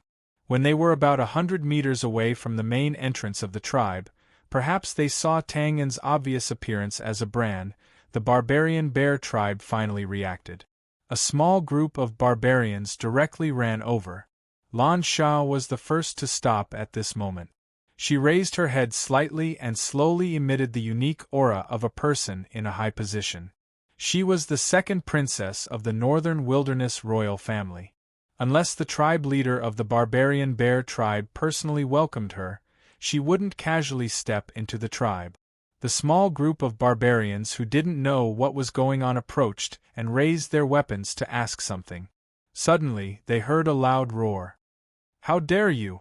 Before the voice died away, Andre violently attacked and instantly attacked the leader. Then, she coldly glanced at the surrounding barbarian soldiers, who were intimidated by her power, and couldn't help but take a few steps back. Withdrawing her gaze, Andre took a deep breath and shouted to the sky, "Where is the tribe leader of the barbarian bear tribe? Prince Lan Sha has come in person. Quickly come out and greet him." Although Andre wasn't as powerful as Tang En, she could still be considered an expert. Her long roar was like thunder rolling in the clouds. It instantly spread far away and echoed endlessly. Thud thud thud. The surrounding barbarian soldiers, who had just reacted and were about to attack in anger, couldn't help but change their expressions and take a few steps back. Looking at Lan Sha, who covered half of his face, they hesitated for a moment. They subconsciously wanted to greet him, but they were afraid of making a mistake and making a fool of themselves. At the same time, the patrolling soldiers on top of the tribe's earthen wall were also in an uproar. They hurriedly put down the bows and arrows they had just raised. Lan Sha always acted in a low-key manner. Occasionally, she would go out and hide her identity just like now. However, because of the praise of Ongros and other important people, her reputation in the northern wilderness tribes was widespread. She could be considered a legendary person. Now, this legendary person had actually come to the tribe. How could the barbarian bear tribe not be shocked? Soon, the main gate of the tribe was opened. A group of more than 10 barbarians, who obviously had an extraordinary status, rode their horses and rushed in. Seeing this, Tang En raised his eyebrows and said to Lan Sha with a smile, "Hee, it seems like your subjects don't really respect you, Prince." "Humph." Lan Sha snorted lightly. He didn't say anything, but his gaze gradually turned cold. The truth was in front of him. This group of people was undoubtedly the tribe leader and the upper class members of the tribe. There was nothing wrong with their attitude of hurrying over to greet Yang Ling, but it was hard to understand why they rode on horses. It must be known that Lan Sha wasn't sitting on a horse. Therefore, according to their status, the tribe leader of the barbarian bear tribe should have come on foot. Otherwise, it would be disrespectful to look down on Prince Lan Sha when they got close to him. Moreover, even if they used the excuse of hurrying over to greet Yang Ling, they were only 100 meters away from the tribe's gate. It wouldn't take them long to get down from their horses at the gate. There was no doubt that they did this on purpose. The next scene also proved this point. This group of cavalrymen didn't slow down when they were a dozen steps away from Lan Sha. It was only when they were about 10 steps away from him that they hurriedly pulled on the reins and let their horses neigh. The horses' hooves kicked up a cloud of dust that fell in front of Lan Sha. It was an astonishing provocation. Childish. Stupid. When Tang En heard the cold whisper next to him, he couldn't help but twitch the corners of his mouth. But soon, he understood.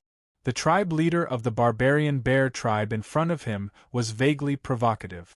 He thought that it was just a show of strength. However, in the eyes of Lan Sha, who was almost demonic in intelligence, it undoubtedly confirmed two things. First, the barbarian bear tribe already knew that Anna was hunting her down. This was normal. Even though the barbarian bear tribe wasn't located in the periphery of the tribal area, and Anna and the others might not have been notified. As the largest force in the surrounding area, they naturally had their own channels of information. Second, the barbarian bear tribe hadn't sided with Anna until now. The tribe's higher-ups were probably still in a state of hesitation. This guess was actually very easy to come up with. If the barbarian bear tribe had already decided to side with Anna, why would they make such a childish provocation? Wouldn't it be better to just kill them directly or pretend to be kind and deceive them into being imprisoned in the tribe? When he thought of this, Tang En raised his head to look at the majestic middle-aged barbarian bear tribe leader who was secretly pleased with himself. He couldn't help but shake his head and think to himself, if this fellow knew that his provocation had unknowingly revealed so much information to Lan Sha, he would definitely fall off his horse. Ha ha! Unfortunately, the barbarian bear tribe leader didn't know, so he was still laughing heartily. As he slowly got down from his horse, he grabbed the reins and casually greeted, "Niece Lan Sha, long time no see. Why did you suddenly come to my barbarian bear tribe?" Andre's face turned ashen when he heard this. He instantly took a step forward like an enraged cheetah, ready to pounce at any moment. Shini's little face was also flushed red. Her eyes were filled with anger, and she looked like she was about to bite someone. There were countless tribes of all sizes in the northern wilderness. It was normal for them to scheme against each other in the open and in the dark.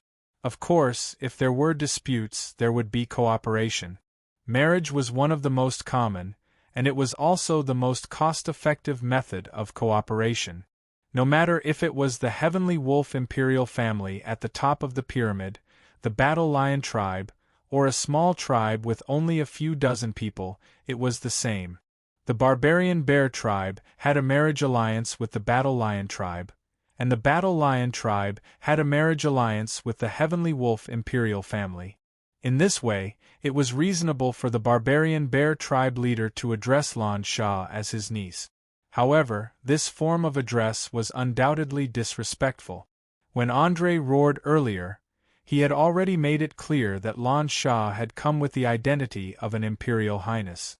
Moreover, even if this didn't happen, unless Lan Sha took the initiative to lower her identity, the barbarian bear tribe leader shouldn't directly address her as his niece. Waving his hand, Lan Sha's expression was calm, as if he didn't notice anything. The corners of his mouth drew a shallow arc as he narrowed his eyes and smiled. "Uncle Orson, it has indeed been a long time." Lan Sha came this time only to play. Oh, and also to see how Uncle Orson is going to rebel. Rebel? Swish. Swish. Bang! As soon as Lan Sha's voice fell, it instantly caused a commotion among the dozen or so people opposite him. The barbarian bear patriarch slipped in shock and fell to the side of the horse's body. Fortunately, he was quite agile. When he fell to the ground, he used his arm to support himself and quickly flipped over, escaping the embarrassing situation of a dog eating mud. Tang En held his forehead when he saw this. He couldn't bear to look at it. This fellow still fell in the end. Lan Sha, niece. Your Highness. Even though Orson was the patriarch of a large tribe and had seen countless big scenes, he was still stunned by the rebellion label that was suddenly thrown at him. He stammered, You really know how to joke, ha. Are you joking? Lan Sha raised her eyebrows and asked indifferently. This non-committal attitude made Orson's dry laughter become weaker and weaker, and the scene became even more silent and awkward. Then, Orson, who slowly came back to his senses, gradually stiffened. In any case, he was still the leader of a tribe. Even when facing the noble Highness Lan Sha, he was scared into such a sorry state with just a few words. Naturally, he felt a little embarrassed. At this moment, Lan Sha suddenly took a few steps forward and said with a relaxed smile, Haha, of course, this is just a joke. Don't tell me Uncle Orson doesn't think so? No, it's... Haha, of course it's a joke, haha. Lan Sha's change in attitude was too sudden, and Orson, who had just figured it out, stuttered again. That's good. Lan Sha looked around and said casually. This doesn't seem to be the place to talk. Pa. Slapping his forehead, Orson waved his hand and made an inviting gesture. Look at me. Highness Lan Sha, let's talk inside the tribe, please, please. Tang En rubbed his nose when he saw this, and he glanced at the barbarian bear patriarch, whose attitude had changed from arrogance to deference in a short period of time. He was completely led by the nose without realizing it, and he couldn't help but sigh in admiration. Regardless of the final outcome, at least Lan Sha had indeed made a good start. The barbarian bear tribe was indeed the largest force in the surrounding 100 miles. The entire tribe occupied an extremely large area. Although they didn't build a city, their defensive power couldn't be underestimated. Because of Andre's loud howl, countless barbarians gathered around the road to watch them as they entered the barbarian bear tribe. Some of them were in the open, while others were in the dark. Lan Sha was undoubtedly the most eye-catching, but Lan Sha seemed to be used to it and didn't mind it. He looked around, smiled and nodded, and said something to Orson from time to time. At the same time, there were also quite a lot of eye-catching gazes on Tang En, second only to Lan Sha. However, these gazes weren't so friendly, and the reason was obviously because of Tang En's identity as a Bran. Fortunately, no one dared to call for everyone to attack together at this time. Moreover, although Tang En's identity as a Bran was eye-catching, he wasn't the only one in the northern wilderness. One had to know that there were many Bran strategists beside the important people of the northern wilderness tribes. Most of them were captives, and a few of them took the initiative to join them. They were actually doing quite well. After all, in the hearts of the people of the northern wilderness, the Bran were naturally cunning, and had many tricks up their sleeves. After walking for about 10 minutes, under Orson's lead, everyone filed into the tribal chief's meeting room. Well, it was just a slightly spacious stone room. Other than a few rare animal skins, there weren't any special decorations. Perhaps it was because Orson had regained his courage after arriving in his own territory, and he wanted to regain the face that he had just lost. Orson's expression once again became careless as he casually waved his hand to greet them. Then, he sat down on the main seat made of tiger skin. Seeing this, Lan Sha's expression didn't change, as if he didn't care. He casually sat on the wooden chair below, and tapped the armrest lightly. Sinead pulled a chair over and sat beside him, her face tense. As for Tang En himself, he stood behind Lan Sha with Andre. He glanced around at the 10 or so higher-ups of the barbarian bear tribe who faintly surrounded them, as well as the guards who were looking at them provocatively from the corner of the room. He smacked his lips slightly and didn't take it seriously. There's a banquet at Hongmen, but you don't even have a cup of tea. I really despise you.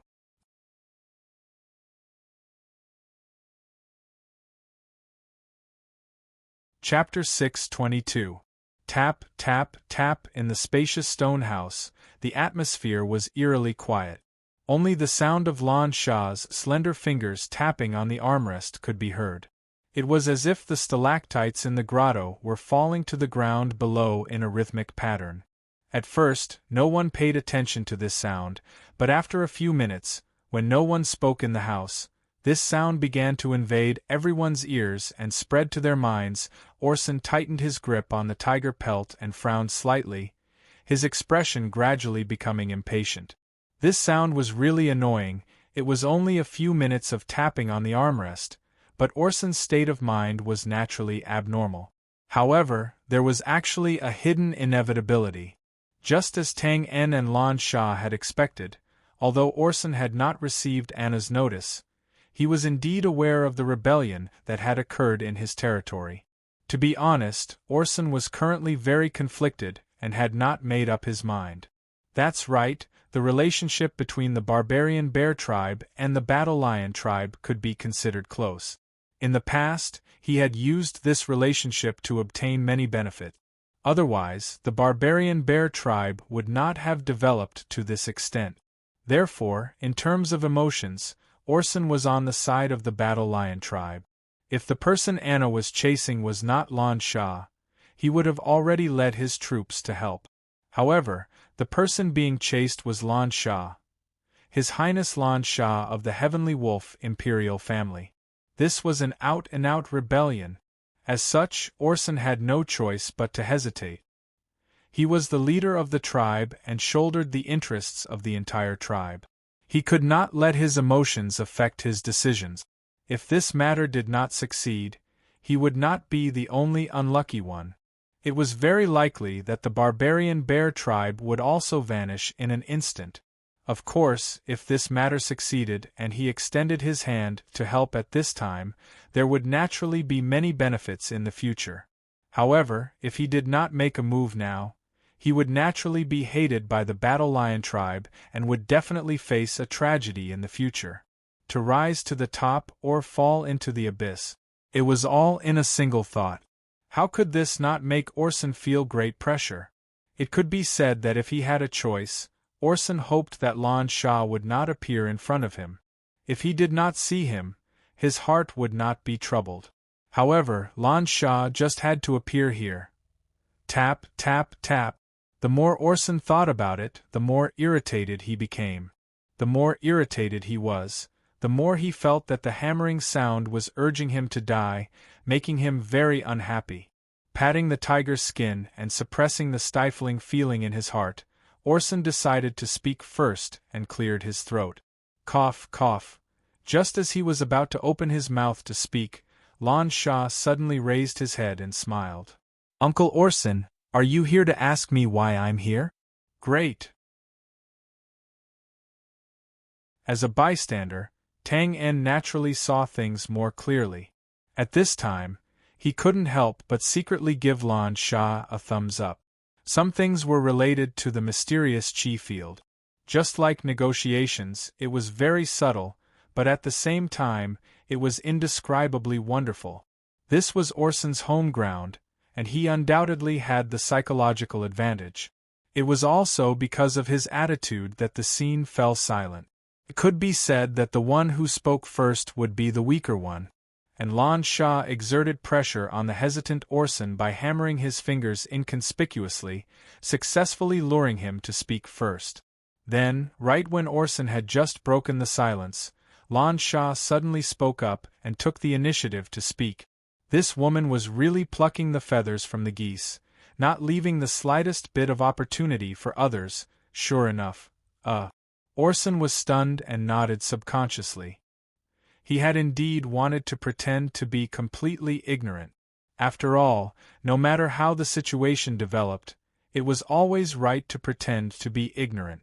Haha, the barbarian bear tribe has a combat strength of close to 10,000, and the elite earth violent bear tribe can fight against 10. Uncle Orson, why do you have to act so cowardly? After a small compliment, Lan Shah crossed his fingers in front of him and asked calmly, "So, Uncle Orson, what's your attitude towards this matter?" Attitude? Haha, what right do I have to express my attitude? Orson scratched his head and decisively started to act ignorant again. Lan Shah raised his eyebrows and said casually, "Oh? As a member of the Northern Wilderness tribes, we should be loyal to Her Majesty. Uncle Orson should know this, right?" Or, pause for a while and frowned. Does Uncle Orson really have the intention to rebel? What nonsense! Then why didn't the barbarian bear tribes send out their troops? Because. Lan Shah suddenly sped up his questions, causing Orson to be tongue-tied. But then, a rebellious feeling suddenly arose in his heart. He let out a long breath and leaned forward, looking at Lan Shah with a faint smile. "You should know where my woman came from. Which side do you think I will lean towards?" After saying that, André suddenly clenched his fist. He sensed that the surrounding atmosphere had suddenly turned cold, and at the same time, a few powerful auras instantly enveloped them. After all, the barbarian bear tribe was a large tribe. Although there was still some distance between them and the upper echelons of the northern wilderness tribes, it was not surprising that they had a few experts. Tang En could naturally sense these auras. In fact, when he came in, he had already noticed that the guards standing in the four corners of the room and behind Orson were somewhat abnormal. They were obviously experts from the tribe who had disguised themselves to prevent the negotiation from collapsing. Of course, since he could see the depth of their auras, Tang En naturally did not care. He was now looking at Sydney, whose body suddenly tensed up like a frightened cat. The corner of his mouth curled up, showing a hint of schadenfreude. This is not important and I don't care. The important thing is, Lan Sha's reaction was unexpectedly cold. It was as if he did not feel the tense atmosphere around him.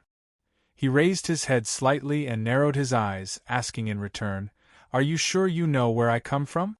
Orson's breath suddenly stopped. His woman naturally came from the Battle Lion tribe, which he had a marriage alliance with. Previously, he had taken the opportunity to pressure Anna not because he really wanted to side with her, but because he wanted to turn the situation around and vent his anger. But now Lan Sha, who came from the serious royal family, suddenly asked in return.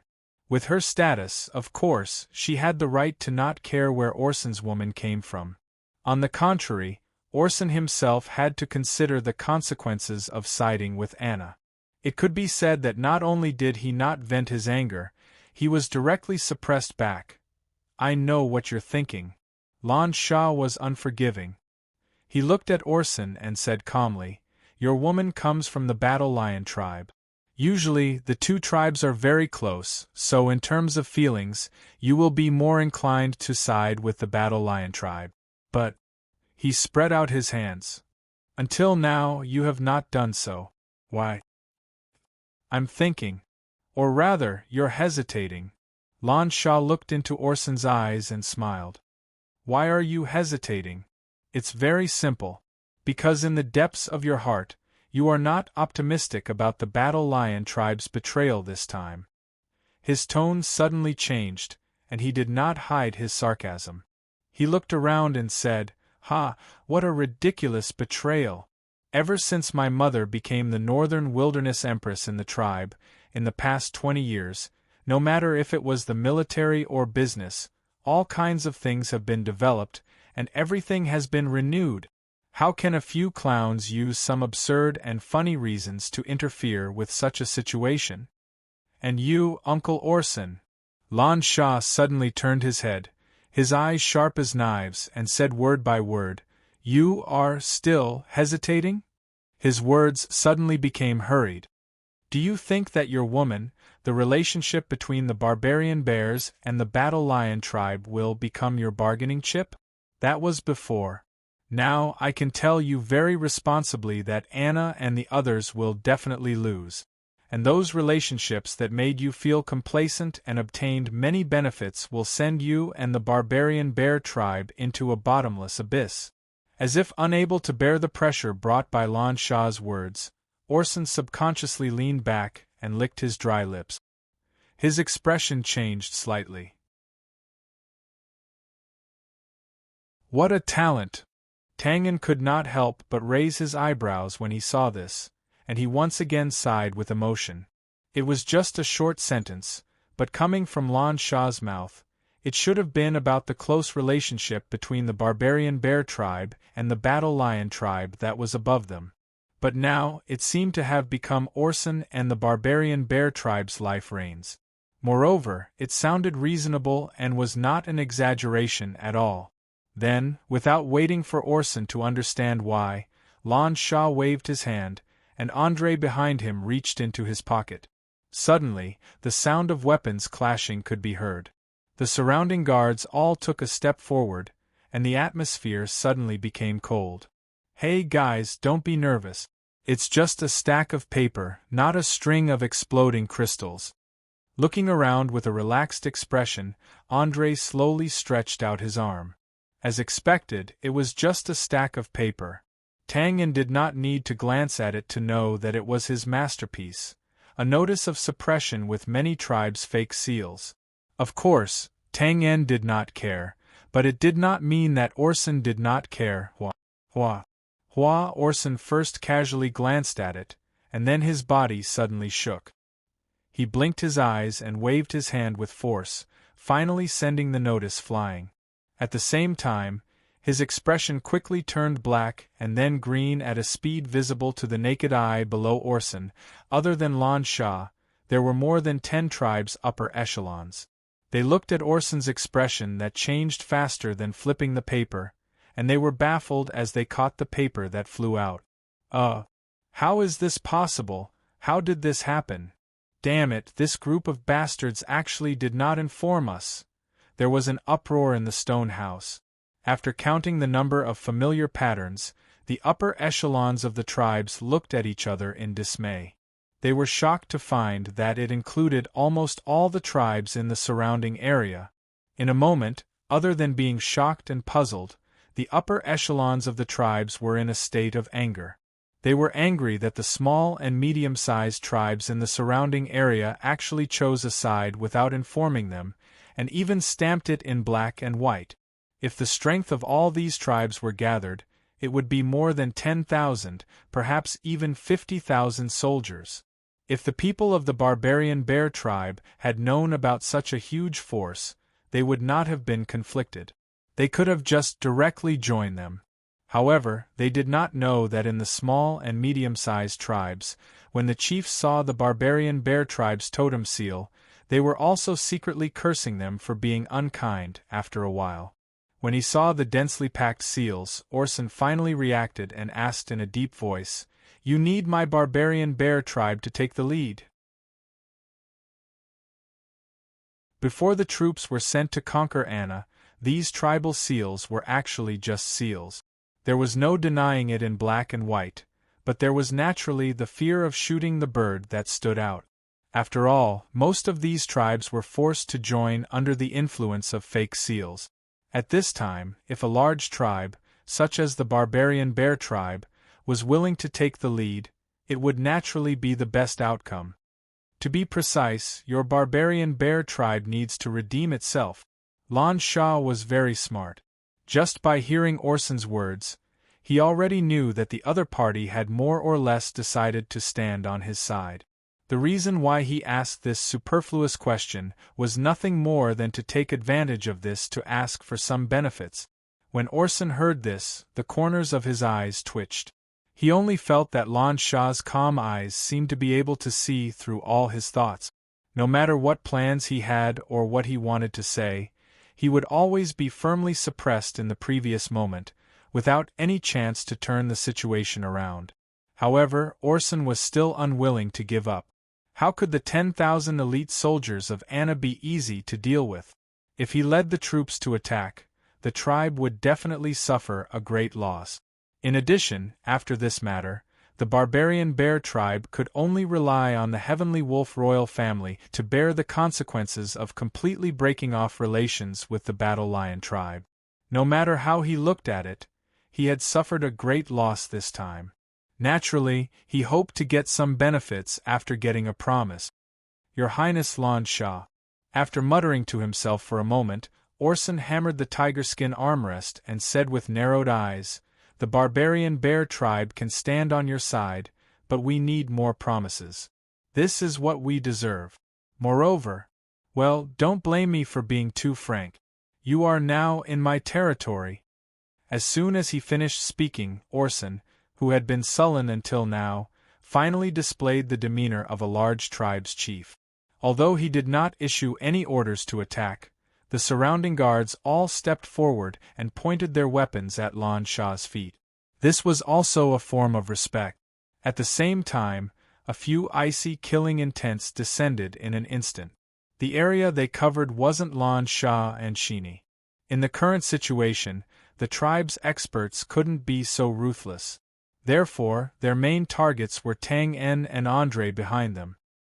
Andre's body suddenly tensed up and then trembled slightly. Cracks appeared on the rock under his feet and gradually spread. Obviously, the pressure he was under wasn't small. Tang En stood quietly in place with his head lowered. Apart from that, he didn't make any other movements.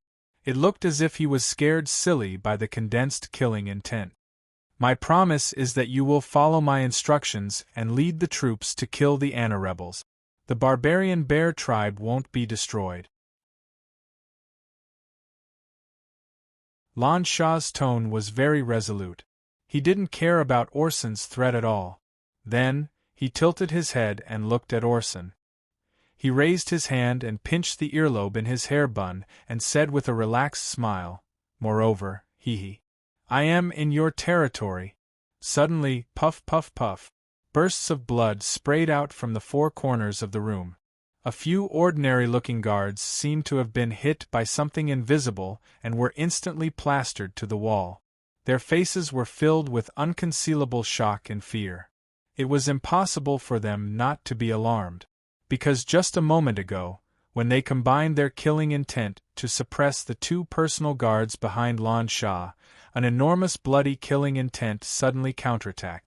In front of this bloody killing intent, their killing intent was like a stream that had just entered the sea. It was incomparably weak and incomparably childish and laughable. But this doesn't mean that I am weak. A figure instantly swept in front of Orson. There were two expert guards blocking him like a door. Their reaction speed was very fast. When their companions around them were crazily spurting out blood, they had already stood in place and met the figure that was madly rushing over. Two pairs of fists whizzed out at almost the same time. Hit! With a low shout, the two pairs of fists successfully hit the figure. However, it was as if they had broken through water ripples. In the next moment, the fists of the two experts collided. Boom! Amidst the sound of bones breaking, the two of them were sent flying. Behind them was the dumbfounded Orson. He clearly didn't react in time, or rather, his reaction wasn't fast enough. Buzz! The saber at his waist was halfway out of its scabbard when it was pressed back by a palm. Then, he felt a chill on his neck. A dagger full of holes appeared in his peripheral vision. "Uncle Orson, what do you think?" Lan Shah asked calmly and politely. Then, bang bang. The two expert guards who had been sent flying finally landed after smashing the solid wooden tables and chairs on the ground. It was just 3 short sentences, but they were directly combined into one sentence. "I'm in your territory, but that doesn't mean that I'm weak. Uncle Orson, what do you think?" In just a few breaths' time, the scene that was left behind was the expert guards who were spurting out blood like fountains from the four corners of the stone house, the two experts from the tribe who were still groaning and rolling on the ground, and Orson, who had a dagger pressed against his neck, as well as the stunned silence in the stone house. Was there a need to think? At least, Orson felt that there was no need.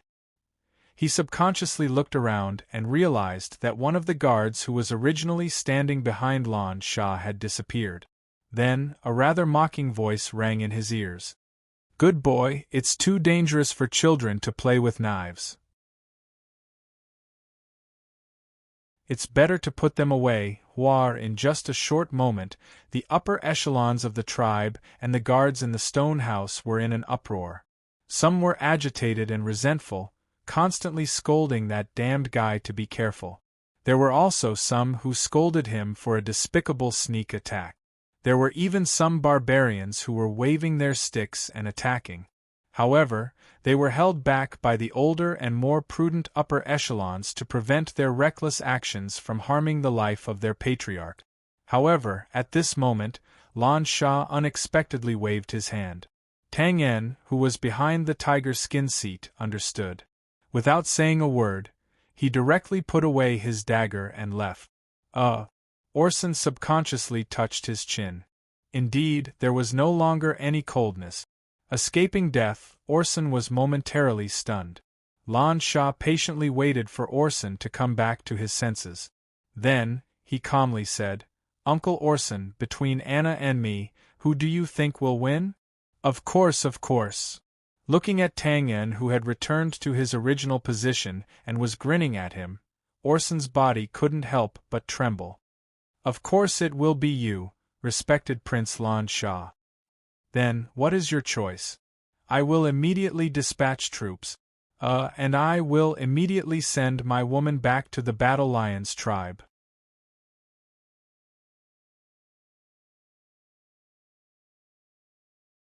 Chapter 6:23. At the main gate of the barbarian bear tribe. Completely different from the tense atmosphere when they came in, Orson and the other higher-ups of the tribe gathered at the gate, whispering from time to time with bitter expressions. Outside the gate, the 4 people who came in weekly, 2 men and 2 women, stood on both sides of the gate, seemingly saying goodbye. Leader, we succeeded. Anna and the others are dead for sure, haha. Keep a low profile, keep a low profile.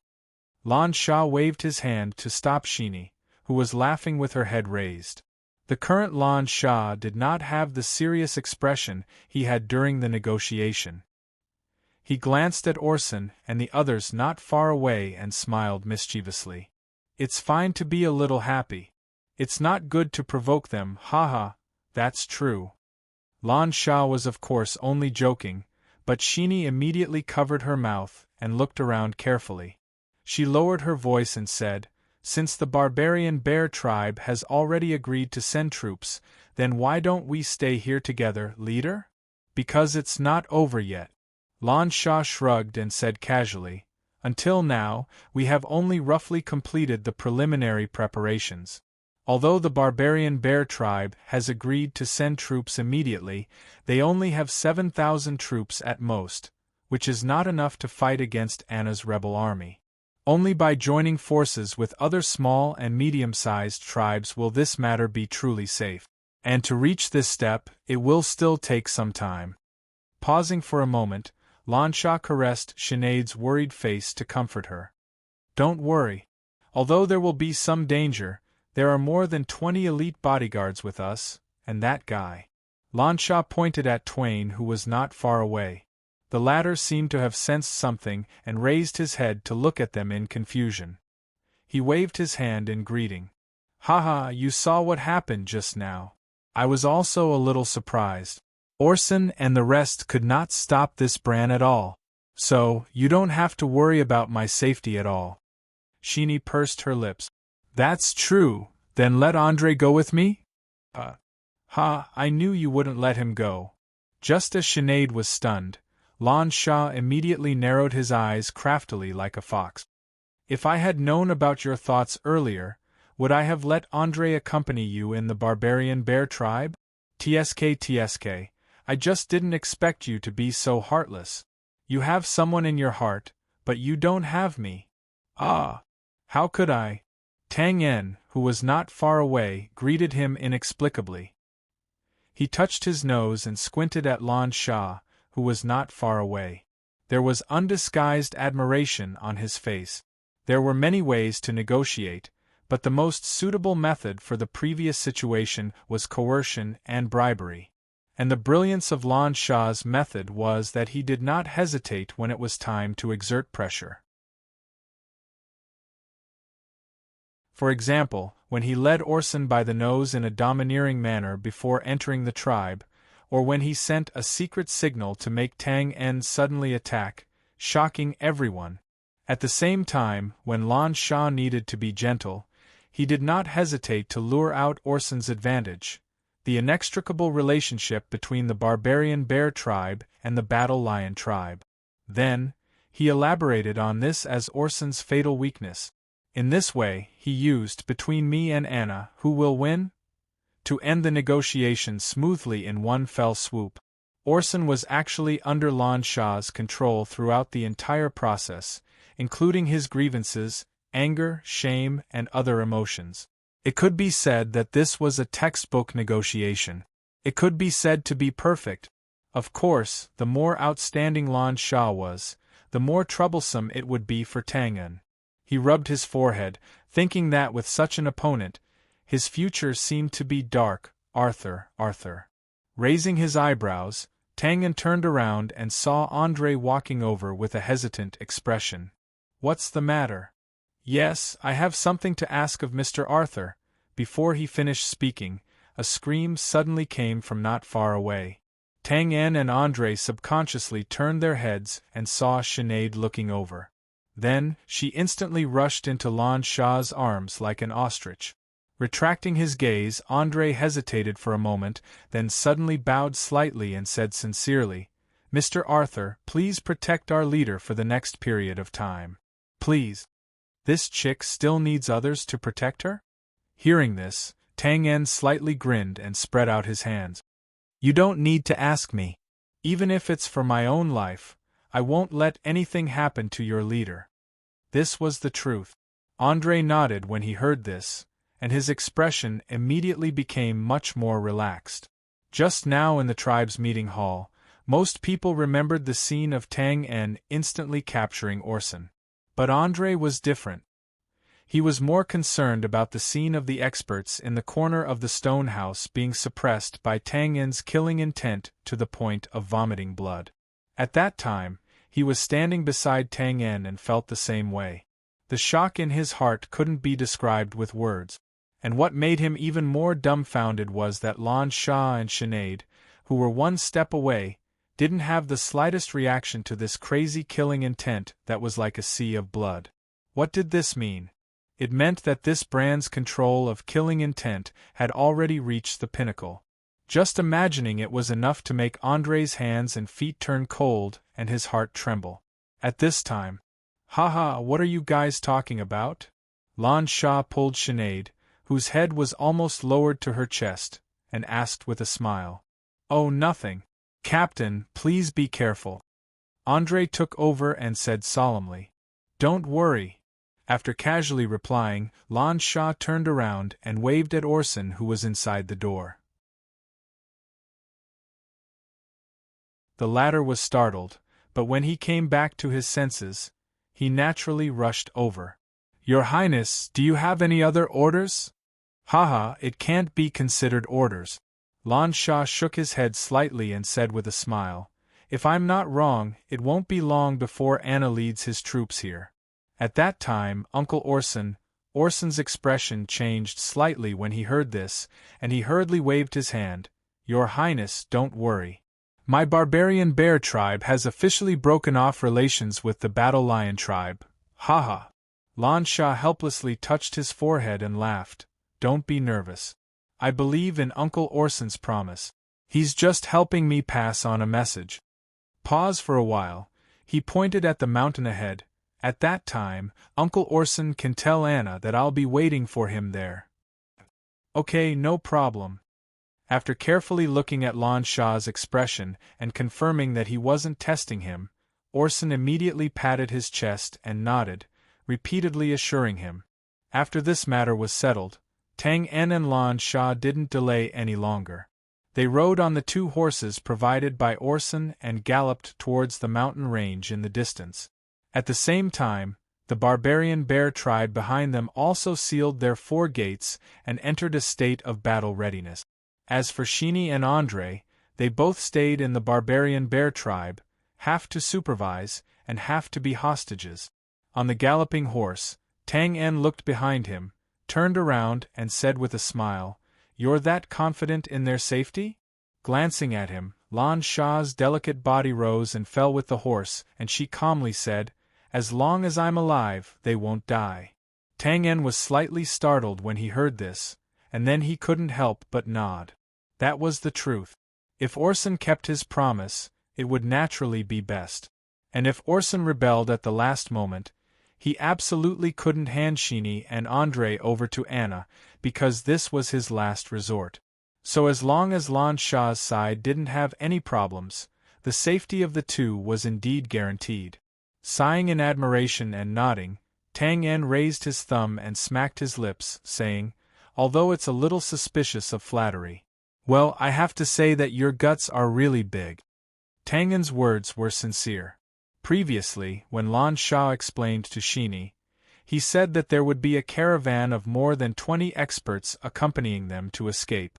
But in reality, those experts had been given other orders by Lan Sha to unite the surrounding tribes, so they wouldn't stay around Lan Sha at all. "Thank you." Lan Sha pulled down the lapel of her clothes that covered half of her jade face and accepted the praise calmly. There's a saying in the northern wilderness, if you want to hunt an eagle, you must first release the rabbit. So if we can successfully keep these 10,000 rebel soldiers, I don't mind taking some risks. Hee hee, you're worried that these 10,000 rebel soldiers will go elsewhere, right? Like, the Imperial City? Raising an eyebrow, Lan Sha turned to look at Tang En, as if not expecting this brand to have the ability to see through the essence of things. Then, she simply shook her head. They won't succeed. As if she didn't want to talk about it, or maybe she didn't care to talk about it, Lan Sha didn't explain further. After a moment of silence, she suddenly frowned and looked up. Mr. Arthur, I have a question for you, and I hope you can answer truthfully. Tang En shrugged and smiled noncommittally. Haha, I can't guarantee that. It depends on whether your question is to my liking. I want to ask. Lan Sha hesitated, but in the end pursed his lips and asked, that half-wolf jade pendant, was it given to you by Z? Tang En was taken aback at the question. His mind quickly recalled the conversation between Lan Sha and Shi Wei when the team first escaped, and an indescribable sense of absurdity rose in his heart. There was no doubt that Lan Sha had wanted to ask this question for a long time, but had been looking for a chance to talk alone. Moreover, Lan Sha was clearly asking Z, which meant that what Shi Wei said before was mostly correct. In other words, Z's old flame really was the Northern Wilderness Empress. Realizing this, Tang En was a little dumbfounded. Damn Z, oh Z, you're good. You're cool. You're awesome. As the Bran War God, you actually managed to get the Northern Wilderness Empress. I'm impressed, aren't I? So, Lan Sha was smart enough to not get an answer. But looking at Tang En's extraordinarily complicated expression, he undoubtedly got the answer. His gaze instantly became blank, and he looked up at the gloomy sky, muttering to himself. So it's really like that. The two were lost in their thoughts, and the scene suddenly became quiet. Only the sound of galloping hooves could be heard, spreading all the way to the mountains. After a while, Tang En was the first to come back to his senses. He glanced at Lan Sha, who was in a rare state of confusion, and his heart skipped a beat. Lan Sha, where's the antidote? The antidote is... Chem? Lan Sha instantly came back to his senses, and suddenly turned his head, his blank gaze suddenly as sharp as a knife. Damn! Seeing this, Tang En couldn't help but curse, and pulled at his hair with a conflicted expression. Damn it, just a little bit more, humph! He snorted coldly. After this incident, Lan Sha was completely awake, and he probably wouldn't have such an opportunity in the future. Tang En's eyes turned, and then he rode his horse closer. With a serious expression, he said, Lan Sha, since the matter is already out in the open, then I won't hide it from you. Sigh, that's right, Z is actually my father, and this jade pendant that he often wipes has been with him for many years, and it was only officially passed to me not long ago. It's a pity that we split up halfway when we came to the Northern Wilderness. He wanted to say something, but stopped. It was reasonable and left room for imagination. Pause for a while. He looked affectionately at Lan Sha, who was slightly stunned, and said with unusual sincerity, in other words, Lan Sha, we are brother and sister. Novels and dramas were often melodramatic, and were often filled with father and son killing each other, lovers loving and killing each other, or simply being the father, the brother, or the sister, and so on. In short, the more twisted and bizarre the plot, the more interesting it was. But that was only novels and dramas. However, somewhere in the Northern Wilderness, someone was vividly acting out how art came from life. It had to be said that as the only audience, Lan Sha's expression was quite strange. He was shocked, horrified, and inexplicable. Anyway, he was shocked. After a while, clap, clap, clap. Clapping his hands, Lan Sha nodded and sighed. Is it time to play the emotional card to get the antidote? Mr. Arthur, with your acting skills, I also feel that it is very necessary to recruit you and contribute to our Northern Wilderness drama. Tang En blinked, and his expression became more painful. Why don't you believe me?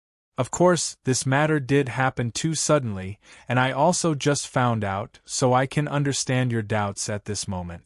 But Lansha, we're in the same room right now. We're killing each other. You're acting more and more like it. Okay. Shaking his head speechlessly, Lansha raised his finger and pointed at his face, and suddenly asked, "What do you think of my appearance?" Hearing this irrelevant question, Tangan could not help but be stunned. Then he nodded and said, "Not bad, quite beautiful." This was the truth. There was nothing to nitpick about Lansha's face, and his facial features were extremely exquisite. And her figure did not look like a burly northern wilderness person, but no different from the Bran people. So, naturally, it was more in line with Tangan's aesthetic. Lansha continued, "My mother, the Northern Wilderness Empress, is also very charming, yes, more charming than me. As for Z, although I haven't seen him with my own eyes, all the rumors say that his face is perfect, and even more beautiful than a woman." Pause for a while, his eyes fixed on Tangan's face. "But you..." He spread his hands and made an apologetic gesture. "That's right. Z's heaven-defying appearance would definitely make most women ashamed to death." "Wait, that's not right." When Tang En reacted, he looked at Lan Sha's eyes, then subconsciously silently looked at his common face, and the corners of his mouth and eyes twitched at the same time. F***ck. You can't hurt people like this. It's possible that they have the same father but different mothers. Or Z, or your mother, or both of them have plastic surgery. Also, you have to allow genetic mutations to exist. Hey, wait for me to finish. Sister, you're killing your own brother now. P.S. Sorry, it's an elder's birthday, the civet cat drank too much. Let's start with 4,000 words. I'll make up the missing words tomorrow. You're tuning in to the Phoenix Nights YouTube channel. Don't forget to subscribe and join us on this journey to catch the most captivating stories.